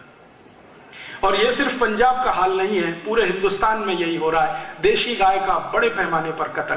अंग्रेजों का तर्क ये था कि गाय का मांस खाने में बहुत स्वादिष्ट है। आज हमारे देश में जो काले अंग्रेज चला रहे हैं सरकार को, वो भी यही कहते हैं कि गाय का मांस खाने में बहुत स्वादिष्ट है, इसलिए गाय का कत्ल बंद नहीं हो सकता, चालू रहेगा। अंग्रेजों ने एक कॉन्वेंट स्कूल खोला था कलकत्ता में 1760 में। अब हिंदुस्तान में हजारों कॉन्वेंट स्कूल गली गली में हैं। और मुझे ये कहते हुए बहुत शर्म आती है कि हिंदुस्तान में बजरंगबली कॉन्वेंट स्कूल भी है। My God. सरस्वती माता कॉन्वेंट स्कूल भी है इस देश। आज तक मेरे समझ में नहीं आया बजरंगबली का कॉन्वेंट से क्या कनेक्शन।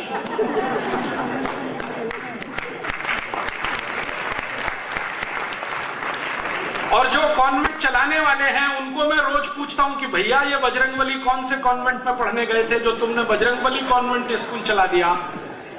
तो कहते हैं राजीव भाई, कुछ भारत का कुछ अंग्रेजों का ये खिचड़ी है, मिक्सचर है। बजरंगबली भारत के, कॉन्वेंट अंग्रेजों का, वो चला रहे। सोचते नहीं, समझते नहीं, विचार करते नहीं कि ये कॉन्वेंट स्कूल हमारे लिए जरूरी है। अंग्रेज कॉन्वेंट स्कूल चलाते हैं, यूरोप में कॉन्वेंट स्कूल चलते हैं, उसका इतिहास आप जानते हैं। यूरोप में पिछले 2500 साल से एक परंपरा चल रही है, जो खराब और अच्छी है वो आप तय करिए, मैं सिर्फ परंपरा बताता हूं कि 70% समाज के स्त्री और पुरुष शादी नहीं करते। ये 2500 साल पुरानी परंपरा है यूरोप की, शादी नहीं करते, लेकिन बिना शादी के साथ में रहते। इसको एक नाम दे दिया है लिव इन रिलेशनशिप। पति पत्नी नहीं बनते ऑफिशियली, लेकिन बिना ऑफिशियली पति पत्नी बने हुए पति पत्नी की तरह से रहते हैं, तो बच्चे तो पैदा होते ही हैं। अब ऐसे पति पत्नी जो शादी करते नहीं और बच्चे आ गए, वो कहते हैं बाई एक्सीडेंट आ गए। हमने तो बच्चे लाने की प्लानिंग की नहीं थी, वो तो एक्सीडेंट से आ गए। तो ऐसे बच्चों को सरकार पालती है, क्योंकि पति पत्नी नहीं पाल सकते। और उन बच्चों को पालने के लिए चर्च को फंड दिया जाता है, चर्च उस पैसे से कॉन्वेंट स्कूल चलाता है। कॉन्वेंट का अंग्रेजी में मतलब होता है लावारिस बच्चों का स्कूल। आप चाहें तो ऑक्सफोर्ड डिक्शनरी खोलिए, वेबस्टर डिक्शनरी खोलिए और CONVENT का मतलब देख लीजिए।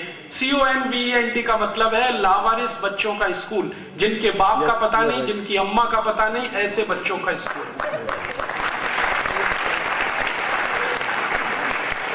आप जानते हैं कॉन्वेंट स्कूल में बच्चे जब पढ़ने जाते हैं तो उनको टीचर नहीं कहना सिखाया जाता, वो कहते हैं ये फादर है, ये मदर है, ये ब्रदर है, ये सिस्टर है। टीचर नहीं है, फादर है, मदर है, ब्रदर है, सिस्टर है। क्यों? असली नहीं है, तो नकली से ही काम चलाना पड़ेगा, असली तो है नहीं।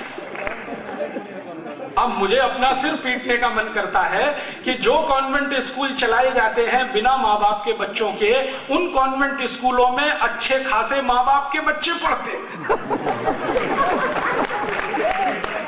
और वो गर्व से कहते हैं मेरा बेटा सेंट जोसेफ कॉन्वेंट में पढ़ता है, मेरी बेटी सेंट मैरी कॉन्वेंट में पढ़ती है। फिर मैं पूछता हूं लावारिस बच्चों के स्कूल में?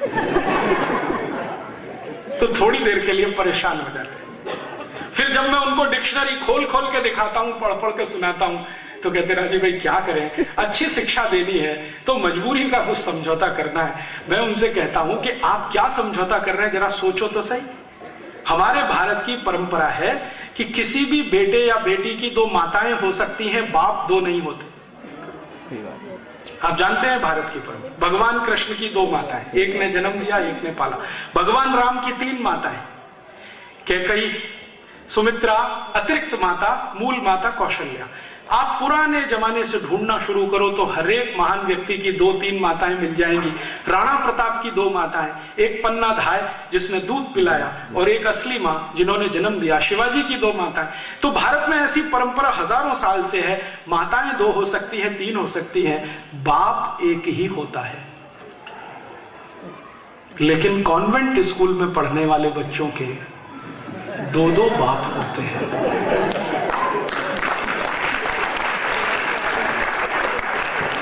एक तो घर में है असली और दूसरे स्कूल में नकली, फादर, मदर, ब्रदर, सिस्टर। अब आपको बहुत खराब बात कहता हूं, आपके दिल पे चोट पड़े इसलिए कहना चाहता हूं। भारत में एक बहुत खराब शब्द है, उसको बाद में बोलूंगा, पहले अंग्रेजी में बोल देता हूं। अंग्रेजी में एक बहुत खराब शब्द है, उसका नाम है बास्टर्ड, BASTARD।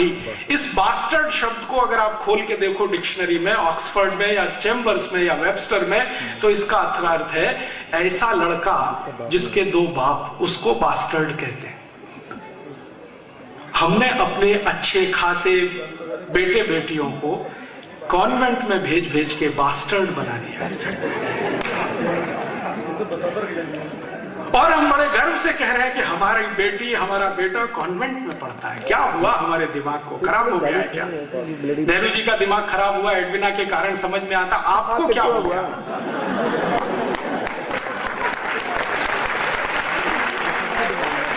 आप ये क्यों फंसे हैं चक्कर में?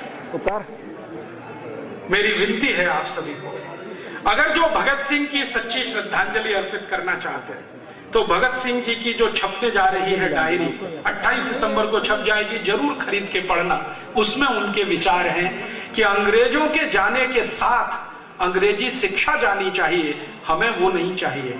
इस अंग्रेजी शिक्षा को हमने पकड़ के रख लिया, अपने हृदय से चिपका लिया। अंग्रेज चले गए, कॉन्वेंट छूट गए, और मुझे दुख है यह कहते हुए कि कॉन्वेंट स्कूलों में चल रहा सारा का सारा खेल हम हिंदू, सनातनी और अपने को भारतीय मानने वाले लोगों के डोनेशन से होता है। आप में से कई लोगों को यह गलतफहमी होगी कि शायद कॉन्वेंट स्कूल विदेशों से आए हुए फंड से चलते हैं। मुझे भी पहले यह गलतफहमी थी। मैंने एक बार संसद में मेरे एक मित्र को सवाल दिया लिखकर कि जरा सरकार को पूछो कि कॉन्वेंट स्कूल का एक साल का कुल खर्चा पूरे भारत का जो है उसका वो क्या है, क्लासिफिकेशन क्या है, कितना भारत से आता है, कितना विदेशों से आता है, तो पता चला कि कॉन्वेंट स्कूलों में हर साल 18,000 करोड़ रुपए खर्च होता है, उसमें से बाहर से मात्र 10% आता है, बाकी सारा पैसा भारत का समाज उनको देता है। कैसे देते हैं? हम कॉन्वेंट स्कूल में अपने बच्चों के एडमिशन कराने जाते हैं तो डोनेशन लगता है। तो इंग्लैंड में इसको बोलने की जरूरत है क्योंकि वहां साल में 8 महीने सूरज ही नहीं निकलता। साल में 8 महीने जिस देश में सूरज ना निकले और गलती से किसी दिन निकल मॉर्निंग, यहां तो रोज सूरज निकलता है, करोड़ों साल से निकल रहा है, अगले करोड़ों साल तक निकलेगा। हम कहां फंस गए इस गुड मॉर्निंग में? और उससे भी आगे की मूर्खता, गुड नाइट। हिंदुस्तान की every night is good night. Europe में होता है रात को बर्फ पड़ती है और एक रात को नहीं, 10-20 रातों को बर्फ पड़ती रहती है। जब बर्फ पड़ना बंद हो जाती है तब वो चिल्लाते हैं गुड नाइट। भारत में तो every night is good night. हम फंस गए गुड आफ्टरनून। यूरोप में होता है गुड आफ्टरनून क्योंकि सूरज तो निकलता नहीं महीनों महीनों, कभी अचानक को 3 बजे के आसपास वो झलक दिखलाता है तो वो चिल्लाते हैं गुड आफ्टरनून। हमारे यहां तो every afternoon is good afternoon. काहे के लिए ये फंस गए चक्कर में good noon, good afternoon, good morning, good night. Convent में पढ़ा के अपने बच्चों को हमने आधा अंग्रेज बना दिया। कैसे? बच्चे जो कॉन्वेंट में पढ़ते हैं उनके पिताजी का नाम है रामदयाल, माताजी का नाम है गायत्री देवी, बेटे का नाम हो गया टिंकू।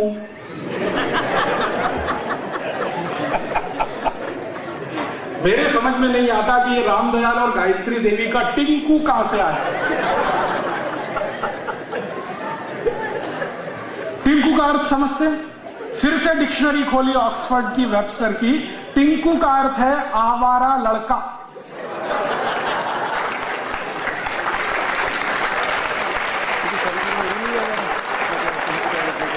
और आवारा का अर्थ आप समझते हैं, जो बाप की ना सुने, मां की ना सुने, घर में ही ना रहे, वो आवारा लड़का।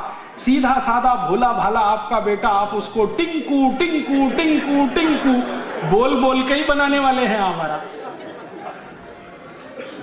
और ये टिंकू अकेला नहीं है, इसके साथ बबली भी है। बबली, डिंपल, ट्विंकल, बबली, डबली, डबलू, बबलू, पता नहीं कहां कहां से विचित्र नाम ये लाला के अपने अपने घर में रखना शुरू कर।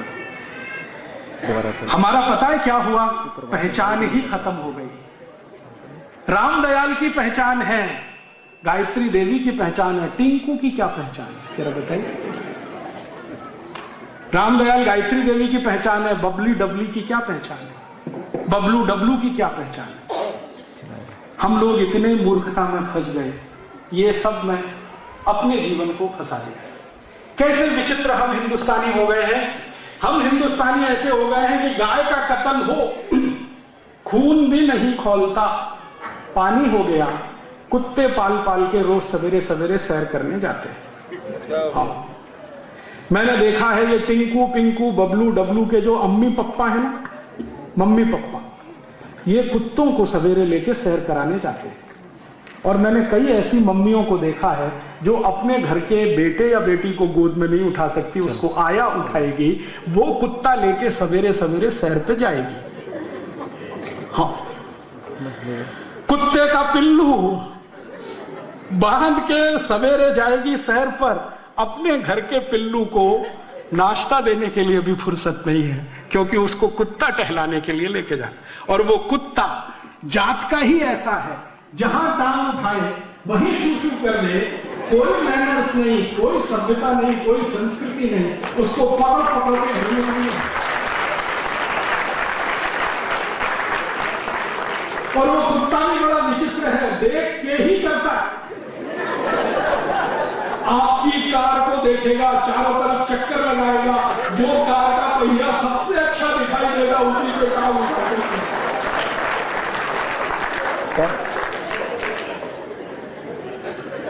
और उस कुत्ते को घर में बांध के बाहर एक बोर्ड टांग देते हैं, बिवेयर ऑफ डॉग। ये है हमारा कचरा हो गया, पहचान खत्म हो गई। पहले हर घर के सामने गाय बांधी जाती थी, अब घरों में कुत्ता आ गया। हमने विकास कर लिया, गाय को तो काट के मांस खा रहे हैं, कुत्ते को घर के सामने बांध रहे हैं, जो आपको भी चिल्लाए, पड़ोसी को भी चिल्लाए, आने वाले को उससे भी ज्यादा चिल्लाए। कहना था कि यही एक ऐसा जीव है जो आने वाले भविष्य में किसी काम का ना हो। गाय को लेके नहीं गए, बैल को लेकर नहीं गए, कुत्ते को लेके गए, वो प्रतीकात्मक है। उस युधिष्ठिर ले गए अपने साथ उस कुत्ते को, हमने फिर वापस लाके घर में बांध दिया, क्योंकि अंग्रेजों के अंग्रेज तो हम हैं। अंग्रेज पालते हैं कुत्ता, जानते हैं क्यों पालते हैं? क्योंकि यूरोप में ठंड बहुत पड़ती है, और जब बहुत ज्यादा ठंड पड़ती है तो कुत्ते की बहुत जरूरत पड़ती है। क्या काम के लिए? बर्फ पड़ती है 10 फीट ऊंची, 15 फीट ऊंची, बर्फ के नीचे बहुत कुछ दब जाता है, गाड़ियां दब जाती हैं, घरों के दरवाजे दब जाते हैं, तब वो कुत्ता है जो सूंघ सूंघ के बताता है कि कहां क्या है। इसलिए अंग्रेज कुत्ते को पालता है, उनकी मजबूरी है कुत्ता पालना, हमारे लिए कोई मजबूरी नहीं है। लेकिन हम इस अंग्रेजियत में डूबे। थोड़ा आगे बढ़े, इस अंग्रेजियत का क्या असर है गवर्नमेंट स्कूलों का? अपने अच्छे खासे हिंदुस्तान में जहां समशीतोष्ण जलवायु है, टेम्परेचर बराबर का है, ना ज्यादा ठंडी है ना ज्यादा गर्म है, उस हिंदुस्तान के छोटे छोटे बच्चों को गले में टाई लटकवा दिया कॉन्वेंट के कारण। टाई यूरोप में पहनी जाती है, और टाई लगाने के पीछे यूरोप में कारण क्या है? 14वीं शताब्दी में यूरोप में टाई का आविष्कार हुआ, और उसका कारण यह था कि यूरोपियन लोगों को ठंड बहुत है, क्योंकि सर्दी बहुत है, तो अक्सर जल्दी जल्दी सर्दी जुकाम होता है, तो नाक अक्सर रहती है।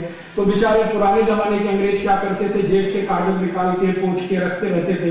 बाद में उनको लगा कि ये बार बार निकालना, पोंछना, रखना ये कोई बात बनती नहीं है, तो गले में ही लटका लो, एक हमेशा लटकता है, तो वो टाई उन्होंने लटकाई, नाक पोंछी। और हम तो ऐसे महानों के महान हो गए कि भरी जून की गर्मी में 3 पीस सूट टांगे घूमते रहते हैं, दूल्हे राजा बन के घोड़े पे चढ़ के बैठते हैं, 3 पीस सूट और टाई लगा के। मूर्खों के मूर्ख उसी दिन सुपर इडियट बन के शादी करने का।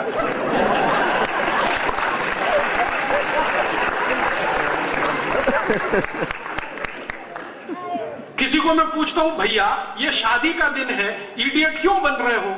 ये 3 पीस सूट और टाई लगा के जून की भयंकर गर्मी में 45 डिग्री टेम्परेचर में जब पसीना पसीना शरीर हो रहा है, टाई सूट लगा के घोड़े पे चढ़ के बैठे हो, घोड़े पे बैठने की ये ड्रेस नहीं है। तो कहते राजी भाई आज तो छोड़ दीजिए। क्यों? आज शादी है तो शादी के दिन सुपर इडियट होना है क्या? जोकर बनना है क्या?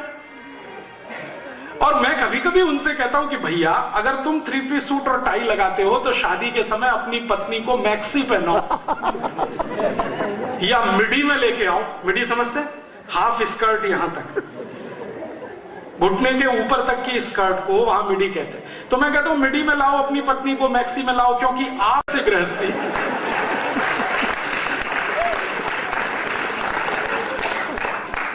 पत्नी को साड़ी में ही लाएंगे और पतिदेव 3 पीस सूट और टाई पहन के आएंगे, मूर्खों के मूर्ख। यही सब कॉन्वेंट की निशानियां हैं। ये कॉन्वेंट एजुकेशन ने हमारे दिमाग में ऐसा वायरस भर दिया, ना तो हम हिंदुस्तानी रह पाए ना अंग्रेज बन पाए, हम खिचड़ी हो गए, हमारी पहचान खत्म हो गई। मैं दुनिया में बहुत घूमता हूं और दुनिया के देशों में जब मैं जाता हूं तो मुझे बड़ा गर्व होता है कि जो देश में मैं गया वहां के लोगों का पहनावा देख के मुझे तुरंत पता चलता है कि यह आदमी कहां का है। गल्फ के किसी भी देश में चले जाइए, सऊदी अरब के आदमी को आप कपड़े से पहचान लेंगे, संयुक्त अरब अमीरात वाले को कपड़े से पहचान लेंगे, बहरीन वाले को पहचान लेंगे, कुवैत वाले को पहचान लेंगे, ओमान वाले को पहचान लेंगे। और कई बार तो ऐसा होता है कि पूरे कपड़े देखने की जरूरत नहीं, सिर पर जो स्कार्फ बांधा हुआ है ना, उससे मैं देश बता सकता हूं ये आदमी किस देश का है। ये हिंदुस्तानी विचित्र बंदा है, कहीं भी घूमे यूरोप और अमेरिका में पहचान ही नहीं सकते कि किस देश का है, सरदारों को छोड़कर। हाँ, क्योंकि वो अकेले बचे हुए हैं जिन्होंने अपनी पगड़ी नहीं छोड़ी है, जिन्होंने अपने केश नहीं छोड़े हैं, जिन्होंने अपना कड़ा नहीं छोड़ा है, जिन्होंने अपनी कटार नहीं छोड़ी है। मैं दुनिया में जहां भी जाता हूं सिखों को तुरंत पहचान लेता हूं कि ये पक्का हिंदुस्तानी है। बाकी किसी हिंदू को पहचानना बहुत मुश्किल होता है, क्योंकि 3 पीस सूट और टाई लगा के वो अंग्रेजों का बाप नजर आता है। जो कोई हमारे पोशाक से हमें नहीं पहचान सके तो ऐसी इज्जत और ऐसे सम्मान का क्या करें। हमारी भाषा बदल गई, हम अब अंग्रेजी में बात करते हैं, पढ़े लिखे लोग ज्यादा अंग्रेजी में बात करते हैं, विचित्र विचित्र शब्द बोलते रहते हैं, कहते हो Rajiv Dixit she is my Mrs. मैं पूछता हूं really she is your Mrs? क्योंकि मिसेस का मतलब नहीं मालूम। मिसेस का मतलब होता है धर्म पत्नी को छोड़कर कोई भी महिला। जी जी, एग्रीड सर, एग्रीड। मैं आपको सच बता रहा हूं, जोक नहीं है ये। अंग्रेजों की डिक्शनरी में मिसेस का अर्थ होता है धर्म पत्नी को छोड़कर कोई भी ऐसी महिला जिसके साथ आप चाहें तो एक रात गुजारें, 2 रात गुजारें, माने वैश्या और कॉरल गर्ल, वो मिसेस होती है। हम हमारी अच्छी खासी धर्म पत्नी को मिसेस बनाने पे तुले हुए हैं। Oh Rajiv Dixit she is my missus. तो मैं पूछता हूं really she is your missus? Oh my god. और इसका उल्टा है मिस्टर। मिस्टर माने पति को छोड़कर कोई भी पुरुष जिसको आप इस्तेमाल करने के लिए लाए, पैसा देके सवेरे विदा करेंगे, वो मिस्टर। हम अपने धर्म पति को मिस्टर बनाते हैं, धर्म पत्नी को मिसेस बनाते हैं, बिना सोचे समझे अंग्रेजों की नकल करके अपने को अंग्रेजों से बड़ा सिद्ध करने की कोशिश करते हैं। बच्चों को बचपन से बड़ा करते हैं, उनको कविताएं भी सुनाते हैं तो अंग्रेजी में twinkle twinkle little star how I wonder what you are. उन बच्चों को पूछो भैया इसका मतलब क्या है, मालूम नहीं। Twinkle twinkle little star how I wonder what you are, मतलब मालूम नहीं है। रटा रटा के उसको तोता बना दिया, पोपट। कभी कभी कुछ बच्चे आते हैं, rain rain go away come again another day little baby wants to play. फिर मैं उनसे पूछता हूं मतलब मालूम है इसका क्या? रेन रेन गो अवे माने बारिश तुम चली जाओ, कभी भी मत आओ क्योंकि मुझे खेलना है। भगवान ने अगर सुन लिया तो आप बोल रहे हैं रेन रेन गो अवे, बारिश तुम चली जाओ चली जाओ चली जाओ, कभी भी मत आओ। भगवान ने सुन लिया बारिश आएगी नहीं, भूखे मर जाएंगे आप सब।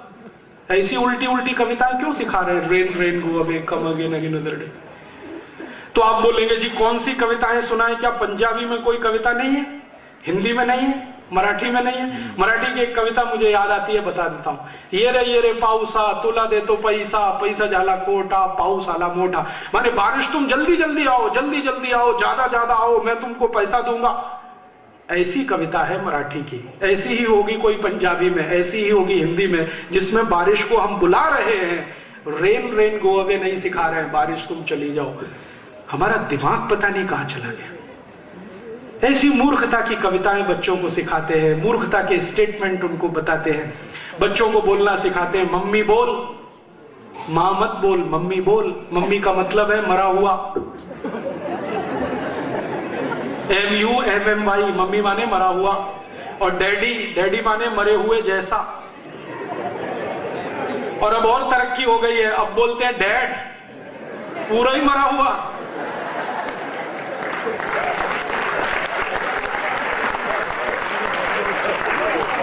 कितना सुंदर शब्द है मां, कितना सुंदर शब्द है पिता। तो मां, पिता, माताजी, पिताजी सब छोड़कर मम्मी, डैडी, मॉम, डैड, मम्मा, पता नहीं कहां कहां। मम्मा बोलने में गर्व है, अम्मा बोलने में शर्म है। अक्सर मैंने घरों में देखा बच्चों को मम्मा बोलेंगे, कहो अम्मा बोलो, शर्म आती है। मम्मा का ही कोई मतलब नहीं है, ना अंग्रेजी में है, ना फ्रेंच में है, ना जर्मन में है, ना इटालियन में है। दुनिया की किसी भाषा में मम्मा शब्द ही नहीं है। और हमारे घरों के बच्चे मम्मा मम्मा मम्मा मम्मा, और मम्मा भी जवाब देती रहती है, हाँ ठीक है बेटा बोल।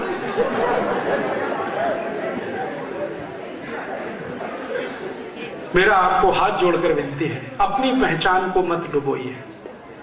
दुनिया में जिनकी पहचान खत्म हो जाती है उनका सब कुछ खत्म हो जाता है। दुनिया में हर देश अपनी पहचान के लिए लड़ता है, चाहे वो छोटा सा इराक हो या ईरान हो या सऊदी अरब हो या फ्रांस हो या जर्मनी हो या स्वीडन हो या स्विट्जरलैंड हो या डेनमार्क हो। हर देश अपनी पहचान के लिए लड़ रहा है, दूसरे किसी भी देश की गुलामी में जाने को तैयार नहीं है, क्योंकि पहचान खत्म हो जाएगी। हम खुशी से अपनी पहचान लुटवाने पर, खत्म करवाने पर तुले हैं। मेरी आपको विनती है कि भगत सिंह जी के शहादत दिवस की पूर्व संध्या पर अपने जीवन में एक संकल्प लें कि हम अपनी पहचान बनाकर रखेंगे, क्योंकि आपकी पहचान चली गई तो फिर आपकी आने वाली पीढ़ी के सामने तो और बड़ा संकट खड़ा हो जाएगा। और जिस लोगों के समाज की पहचान चली जाए, राष्ट्र भी टूट जाएगा, राष्ट्र भी चला जाएगा, बचेगा नहीं इसमें कुछ भी। इसलिए इस अंग्रेजियत में से डूबे हुए आप सब लोग थोड़ा बाहर आइए, अपने जीवन में छोटे छोटे से कुछ संकल्प लाइए और इन संकल्पों की मदद से अपनी पहचान को आगे बढ़ाइए। आप बोलेंगे हम भारत में रहते हैं तो भारत की पहचान है कुछ, वो पहचान कहां है? भारतीय भोजन, भारतीय भाषा, भारतीय भूषा, भारतीय भजन, भारतीय भेषज, ये सब भारत की पहचान है। मेरा कहने का मतलब यह है कि जहां भी संभव हो अपनी पहचान मत खोइए, भारतीय भोजन के स्तर से शुरू करिए, अपनी पहचान वापस लाइए। माने भारतीय भोजन ही अपने परिवार में और अपने जीवन में अपनाइए। ये जो अंग्रेजियत का भोजन है, pizza, burger, hot dog, cold dog, chow mein, इसमें कहां फंस गए आप लोग? और आप जानते हैं ये pizza, burger, hot dog, cold dog सब बनते हैं गाय के मांस से या सुअर के मांस से? लेकिन यहाँ तो होता ही नहीं है, क्योंकि इसको बनाने वाली जो कंपनी है मैकडोनल्ड और एक है केंटकी फ्राइड चिकन, ये दोनों कंपनियां ओपनली बोलती हैं कि पिज्जा और बर्गर हम बनाते हैं सुअर के मांस से, और उनकी जो बनती है ना मैगी और चाउमीन, वो बनाते हैं गाय की चर्बी के निकाले हुए रस से। अब एक तरफ आप बोलो गौ माता की जय और दूसरी तरफ खाओ पिज्जा, बर्गर या हॉट डॉग, या दूसरी तरफ खाओ चाउमीन, तो गौ माता कैसे जय होने वाली है? तो अगर गौ माता की जय करनी है तो ये pizza, burger, hot dog, cold dog, अंग्रेजी के भोजन बंद कर दीजिए। तो आप बोलेंगे जी क्या खाएं? हिंदुस्तानी भोजन खाइए, कोई कमी तो है नहीं अपने पास। आप कहेंगे जी हिंदुस्तानी भोजन में फास्ट फूड, हिंदुस्तान में सिवई से बड़ा फास्ट फूड क्या हो सकता है? तुरंत तैयार होती है, कम से कम मैगी से तो अच्छी है। दूध में सिवई बना के खिलाइए, खुद खाइए, बच्चों को खिलाइए। पराठा है, पूड़ी है, सब्जी है, रायता है, अचार है, सब्जियां, पता नहीं क्या क्या है हमारे यहाँ। अगर बहुत ज्यादा आपको चाहिए कुछ ऐसी चीज तो दक्षिण भारत के व्यंजन ले लीजिए। इडली है, सांभर है, रसम है, उत्तपम है, जो 10-15 मिनट में तैयार होते हैं। भारतीय भोजन मत छोड़िए। अगर आपने भारतीय भोजन छोड़ा तो क्या होगा? अंग्रेजियत का भोजन आपको मुफीद नहीं आएगा, क्योंकि अंग्रेजियत का भोजन उनके हिसाब से है जहां ठंड बहुत पड़ती है, -20 डिग्री सेंटीग्रेड हो जाता है तापमान। वो पिज्जा बर्गर खाएं तो उनको चलेगा। आप यहां +20 डिग्री सेंटीग्रेड वाले पिज्जा बर्गर खाएंगे तो कोलेस्ट्रॉल बढ़ेगा, हार्ट अटैक आएगा, डायबिटीज होगी, अर्थराइटिस होगा, वजन बढ़ता ही चला जाएगा। थोड़े दिन में आप परेशान हो जाएंगे कि आप क्या करें। पंजाब इस बात का ध्यान रखे, क्योंकि पंजाब हिंदुस्तान में अकेला पहला प्रदेश है जहां जरूरत से ज्यादा वजन बढ़ रहा है लोगों का। हर दूसरा पंजाबी ओवरवेट है इस समय, हर दूसरा पंजाबी ओवरवेट है। और ये ओवरवेट होने का सबसे बड़ा कारण है pizza, burger, hot dog, cold dog, chow mein, double रोटी, पाव रोटी जो आपके घर में अक्सर नाश्ते पे खाई जाती है। ये डबल रोटी, पाव रोटी आप जानते हैं सबसे ज्यादा तकलीफ देती है वजन बढ़ाने में। माने वजन बढ़ाने में सबसे ज्यादा मदद करती है पाव रोटी और डबल रोटी। मत खाइए इसको। तो भारतीय भोजन करिए। भारतीय भाषा माने पंजाबी आपकी मातृभाषा, इसका सदुपयोग करिए। ज्यादा है तो हिंदी उपयोग करिए, और ज्यादा है तो संस्कृत उपयोग करिए। ज्यादा अंग्रेजी में मत फंसिए, और फालतू अंग्रेजी तो कभी भी मत बोलिए। दूसरों पर रौब झाड़ने के लिए अंग्रेजी तो बिल्कुल मत बोलिए, क्योंकि ये गुलामों की भाषा है। गुलामी गई, 60 साल हो गया, अभी क्यों उसको याद दिला रहे हैं बार बार अंग्रेजी बोल बोल के? तो आप कहेंगे जी अंग्रेजी तो अंतर्राष्ट्रीय भाषा, ये बिल्कुल झूठ बात है। दुनिया में 200 देश हैं, मात्र 7 देशों में अंग्रेजी चलती है, 193 देशों में उनकी अपनी भाषाएं चलती है। फ्रांस में फ्रेंच है, जर्मनी में जर्मन है, स्वीडन में स्वीडिश है, हॉलैंड में डच है, रूस में रशियन है, जापान में जापानीज है, चीन में चाइनीज है। सब देशों की अपनी भाषा है। और इन देशों में मैं सब जगह देख के आया, उनकी शिक्षा जीवन में छोटे से लेकर उच्चतम सब मातृभाषा में है। आपको मालूम है रूस के सभी मेडिकल कॉलेज रशियन में काम करते हैं। रूस के इंजीनियरिंग कॉलेज में रशियन पढ़ाया जाता है।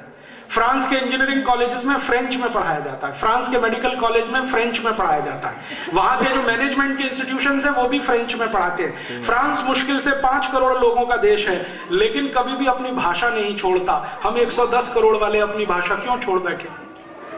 खुमारी लाइए मन में भाषा के प्रति। भाषा मत छोड़िए अपनी, भाषा मत छोड़िए, भोजन मत छोड़िए अपना, भजन मत छोड़िए अपना। भारतीय भजन, ये रैप म्यूजिक, पॉप म्यूजिक कहां फंस गए इसमें? रैप डांस, पॉप डांस, मुझे तो समझ में नहीं आता उसमें डांस है कि एक्सरसाइज है। कभी टांग इधर उठा दिया, कभी इधर उठा दिया, कभी हाथ ऐसे कर दिया, कौन सा डांस उसमें हो रहा है? आपके पास कोई कमी है भारतीय नृत्यों की? भरतनाट्यम है, कथकली है, कुचिपुड़ी है, ओडिसी है, कथक है, कुछ कमी तो नहीं है, इतने अच्छे डांस है। और भारतीय डांस की विशेषताएं जरा समझ लीजिए तो आपको पता चलेगा कि ये कितने वैज्ञानिक तरीके से विकसित किए हुए हैं। भारतीय डांस में सबसे महत्वपूर्ण है पद संचालन, पांव का मूवमेंट, जो दुनिया के किसी भी दूसरे डांस में नहीं है। और पद संचालन इसलिए महत्वपूर्ण है कि पद के संचालन से बॉडी का बैलेंस बनता है। भरतनाट्यम, कुचिपुड़ी, कथकली और थोड़ा कथक में आए, इनकी भाव भंगिमाओं को देखें तो अगर महिलाएं इस डांस को कर रही हैं तो जीवन पर्यंत निरोगी रहने की आश्वस्ति है, गारंटी है। कैसे? भरतनाट्यम की मुद्रा देख लीजिए, पांव को जिस तरह से रखा जाता है, जिस तरह से हमारे देश की माताएं बहनें भरतनाट्यम में अपने पांव को संचालित करती हैं, एक डॉक्टर होने के नाते मैं आपको कहता हूं, वो सभी माताओं के गर्भाशय को सबसे ज्यादा फ्लेक्सिबल बनाता है पद संचालन। और मां का गर्भ स्थान सबसे महत्वपूर्ण है क्योंकि उसी में से जीवन आगे बढ़ता है। वो जितना फ्लेक्सिबल होगा, मां की आने वाली संतान उतनी अच्छी होगी। तो सारे डांस का पद संचालन गर्भाशय के मूवमेंट से है। बहुत रिसर्च है इस पर भारत में। यूरोप का पद संचालन तो पता नहीं किस तरह का है, ये अमेरिका का तो और भी विचित्र है। तो अपने डांस मत छोड़िए, अपने भजन मत छोड़िए, अपनी भूषा मत छोड़िए, अपनी भाषा मत छोड़िए, अपना भोजन मत छोड़िए, अपनी औषधि भी मत छोड़िए। औषधि से मतलब भारत में है तो भारतीय औषधियों का उपयोग करिए, क्योंकि भारतीय औषधियों का उपयोग जो है वो आपके लिए मुफीद है। कारण हम जहां रहते हैं वहां समशीतोष्ण जलवायु है, इसका ध्यान रखिए। यूरोप और अमेरिका वाले जहां रहते हैं वो वहां बहुत ठंड है, वहां दो ही मौसम होते हैं, ठंड और भयंकर ठंड, गर्मी नहीं आती वहां पे। ब्राजील और मैक्सिको की तरफ चले जाए ना तो वहां भी दो ही मौसम है, बारिश और भयंकर बारिश। ब्राजील और मैक्सिको में 8-8 महीने बारिश होती रहती है, रुकती नहीं है, टॉरेंशियल रेन। तो वहां बारिश और भयंकर बारिश। यूरोप में ठंड और भयंकर ठंड। अगर अफ्रीका में चले जाइए तो गर्मी और भयंकर गर्मी। किसी भी देश में तीसरा मौसम ही नहीं है। ये भारत अकेला देश है जहां 6 मौसम है और 16 क्लाइमेटिक जोन्स है। दुनिया में विचित्र है ये देश। भारत के बारे में तब मुझे ज्यादा पता चला जब मैंने विदेशों में घूमना शुरू किया। भारत में आप दुनिया का कोई भी मौसम देखना चाहें तो इस देश की सीमा में ही है। आपको स्विट्जरलैंड की बर्फ देखनी है, जम्मू कश्मीर में आ जाइए। आपको ब्राजील और मैक्सिको की बारिश देखनी है तो चेरापूंजी में आ जाइए। अगर आपको ऑस्ट्रेलिया और न्यूजीलैंड का दलदल देखना है तो उड़ीसा और बंगाल में आ जाइए। अगर आपको अफ्रीका का रेगिस्तान देखना है, सहारा, तो जैसलमेर में आ जाइए। अगर आपको चिलचिलाती हुई धूप देखनी है तो कर्नाटक में कुर्ग आ जाइए। आपको दुनिया के सबसे अच्छे सुनहरे जंगल देखने हैं तो डेक्कन के ट्रैप पर आ जाइए। सब कुछ इस देश में है। मुझे यह समझ में आया दुनिया के 16 क्लाइमेटिक जोन्स इस देश में हैं, बाकी सभी देशों में 2 या 3 ही क्लाइमेटिक जोन्स हैं। इसलिए शायद भगवान को भी भारत में जन्म लेने की इच्छा रहती है।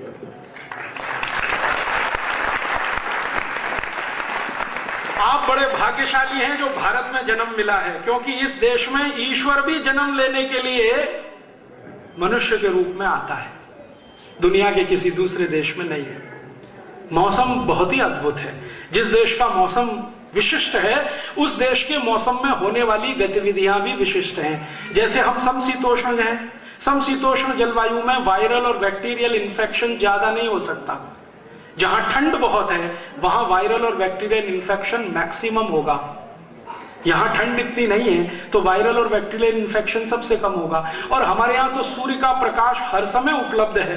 24 घंटे में 12 घंटे सूर्य निकलता है इस देश में। तो वायरस और बैक्टीरिया को मारने का तो सारा काम ये सूर्य करता रहता है। तो आप क्यों ये एंटी वायरल इंजेक्शन लगवाते रहते, एंटी बैक्टीरियल इंजेक्शन ठुकवाते रहते? कभी हेपेटाइटिस बी के नाम पर, कभी हेपेटाइटिस सी के नाम पर, कभी पोलियो के नाम पर, कभी किसी के नाम पर। हमारे पास तो सूर्य ही सबसे बड़ा रक्षक है। हमको तो कोई एंटी बैक्टीरियल और एंटी वायरल वैक्सीन की जरूरत ही नहीं है।